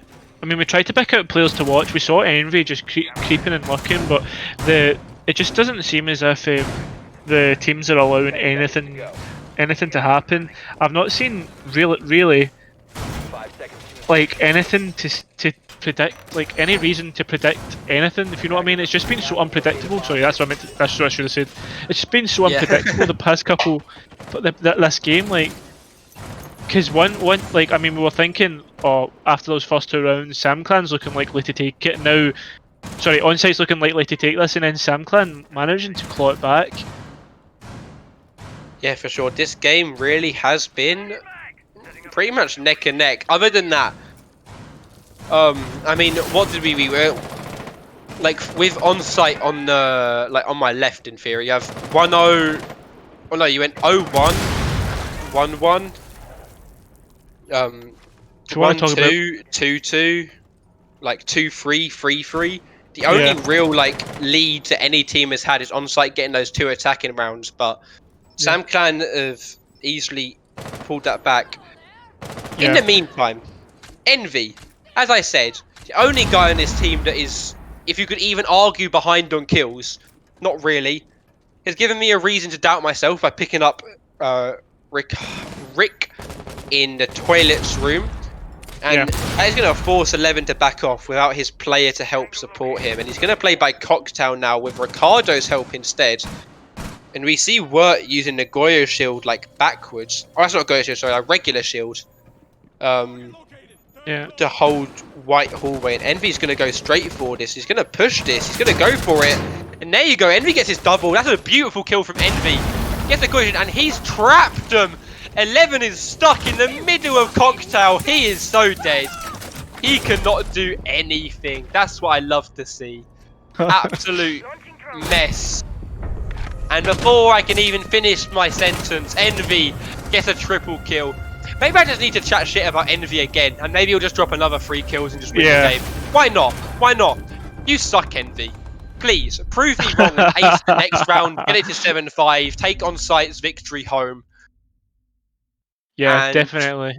This map, I can safely say that it has been different to a previous game. We've seen more emphasis on the attackers being successful. Yeah. I would definitely say that these 2 teams have been at it all game. I mean, we've got Onsite match point here, but I think it's fair to say that we could potentially be going overtime here, depending on how these 2 play. It's just been back and forth all game. We moved to kitchen and service. I can't remember. Onsite. No, sorry, SamClan managing to win on the kitchen before, quite convincingly, may I add. So it'll be quite interesting to see what happens here.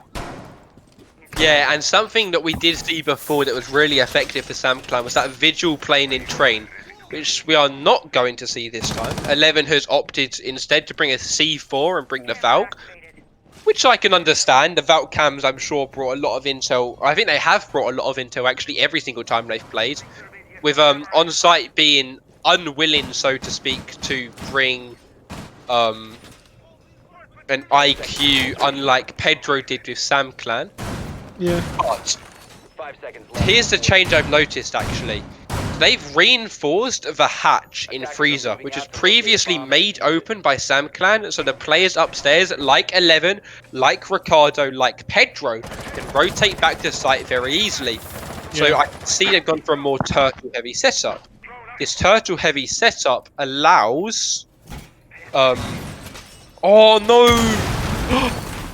Oh, Rikaz takes so much damage, but he gets the reinforcement off, luckily.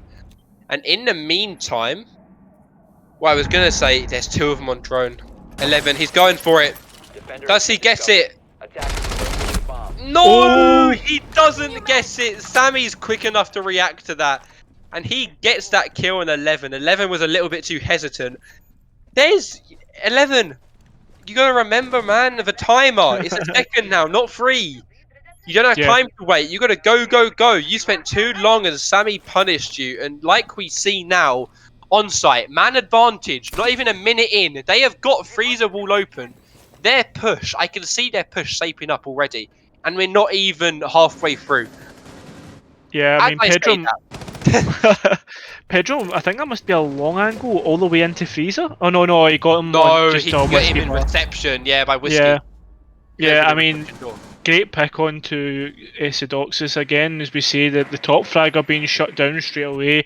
6-5, a minute 30 to go. I mean, I was going to say the Romers were obviously going for like a more horizontal rather than vertical, expecting it on site to try and maybe clear out the vigil that was so prominent before.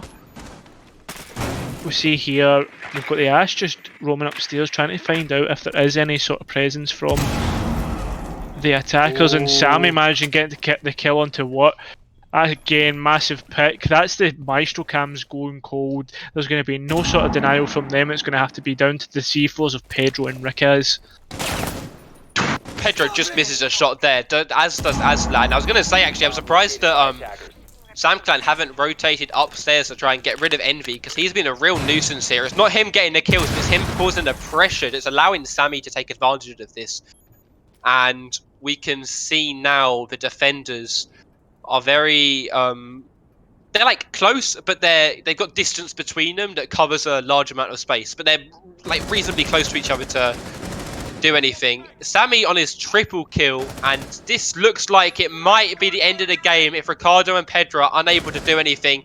Pedro gets a lovely shot though onto Aslan, and we are now left in a 3v2. The vertical pressure is still being made. Pedro Oh, no. looks away at the wrong time, and he's fighting Sammy. Envy's fighting Ricardo on site using the vertical holes. He's downed Ricardo. Pedro in a 1v3. Can he clutch it for his team? He cannot. Envy wins it for on-site gaming. 7-5 again on Cafe. Again. What a wonderful game we've had yet again between these two teams. And it's ended on the attack yet again. Just as Endangered ended the attack against Intensity earlier. Yeah, what a match, especially for a final one. Probably your Super Sunday match, if you want to call it that. As the last one came in, for the last match. Sorry, I mean, what can we say about that? Team's just absolutely spectacular. We saw like almost every player have their moment in this game, whether it would be Pedro, Riquez, 11, Vert. Like, I mean, just absolutely crazy. 100%. We cannot take anything away from the losing team there. You know, we cannot take Yeah. anything away from Sam Clan. That was a wonderful performance. We were shown a masterclass on their attacks. They were formulated, they were really, really strong, they were powerful. But, you know, I said it earlier, like at the start of that last round, they opted for the Valkyrie instead of the Vigil for that extra bit of Roman presence, and that aggressiveness didn't pay off. And it ended up costing them that game, I think. That Yeah, early kill, 11, who was so influential on why they won that kitchen attack the previous time, ended up biting them back. yeah, definitely. I mean, I don't know why they never went. I mean, obviously they were maybe hoping that they were going to do a vertical and try to read into that, but I mean, they just went for the white take, and it was fairly well read by on site there. I Mm. mean, I'm glad. It was a great spectacle from both teams, without a doubt. It's just a shame that they can't have a share of the spoils here, because I mean that would be truly deserved. But I yeah, completely agree with you. Yeah, I think today, like across all three of our matches we've had, we've been treated to wonderful siege. oh You know, yeah, across it all. I think, correct me if I'm wrong, we had all 7-5s. Esport Wales beat Hyperion 5 7-5 on Villa. yeah, Endangered beat Intensity 7-5 on Cafe. yeah, And On Site beat Sam Clan 7-5 on Cafe. Yeah. yeah. I totally agree. That was Consistency is key, isn't it? That's what they say. yeah.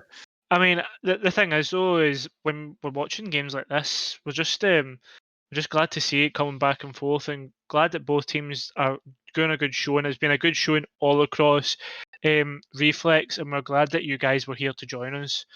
I think. Do you have any closing statements for us, Max? Um, I was just happy to be here. I'm happy that everyone that came to watch was here. Um, Huge shout out to obviously all the players. Shout out to DL Rush in the production booth. Um, And then obviously shout outs to Science, Ebac, and Barnow who were here earlier. And of course, my wonderful co-caster today, Cairo. Yeah, thank you. I think you deserve a shout out yourself, Max, for doing the observing and casting at the same time and doing a great job of it. Oh well, I'm Cairo. This has been Max. This has been Reflex Champions, and this has been a great day of Siege. Thank you all for joining us. See you later.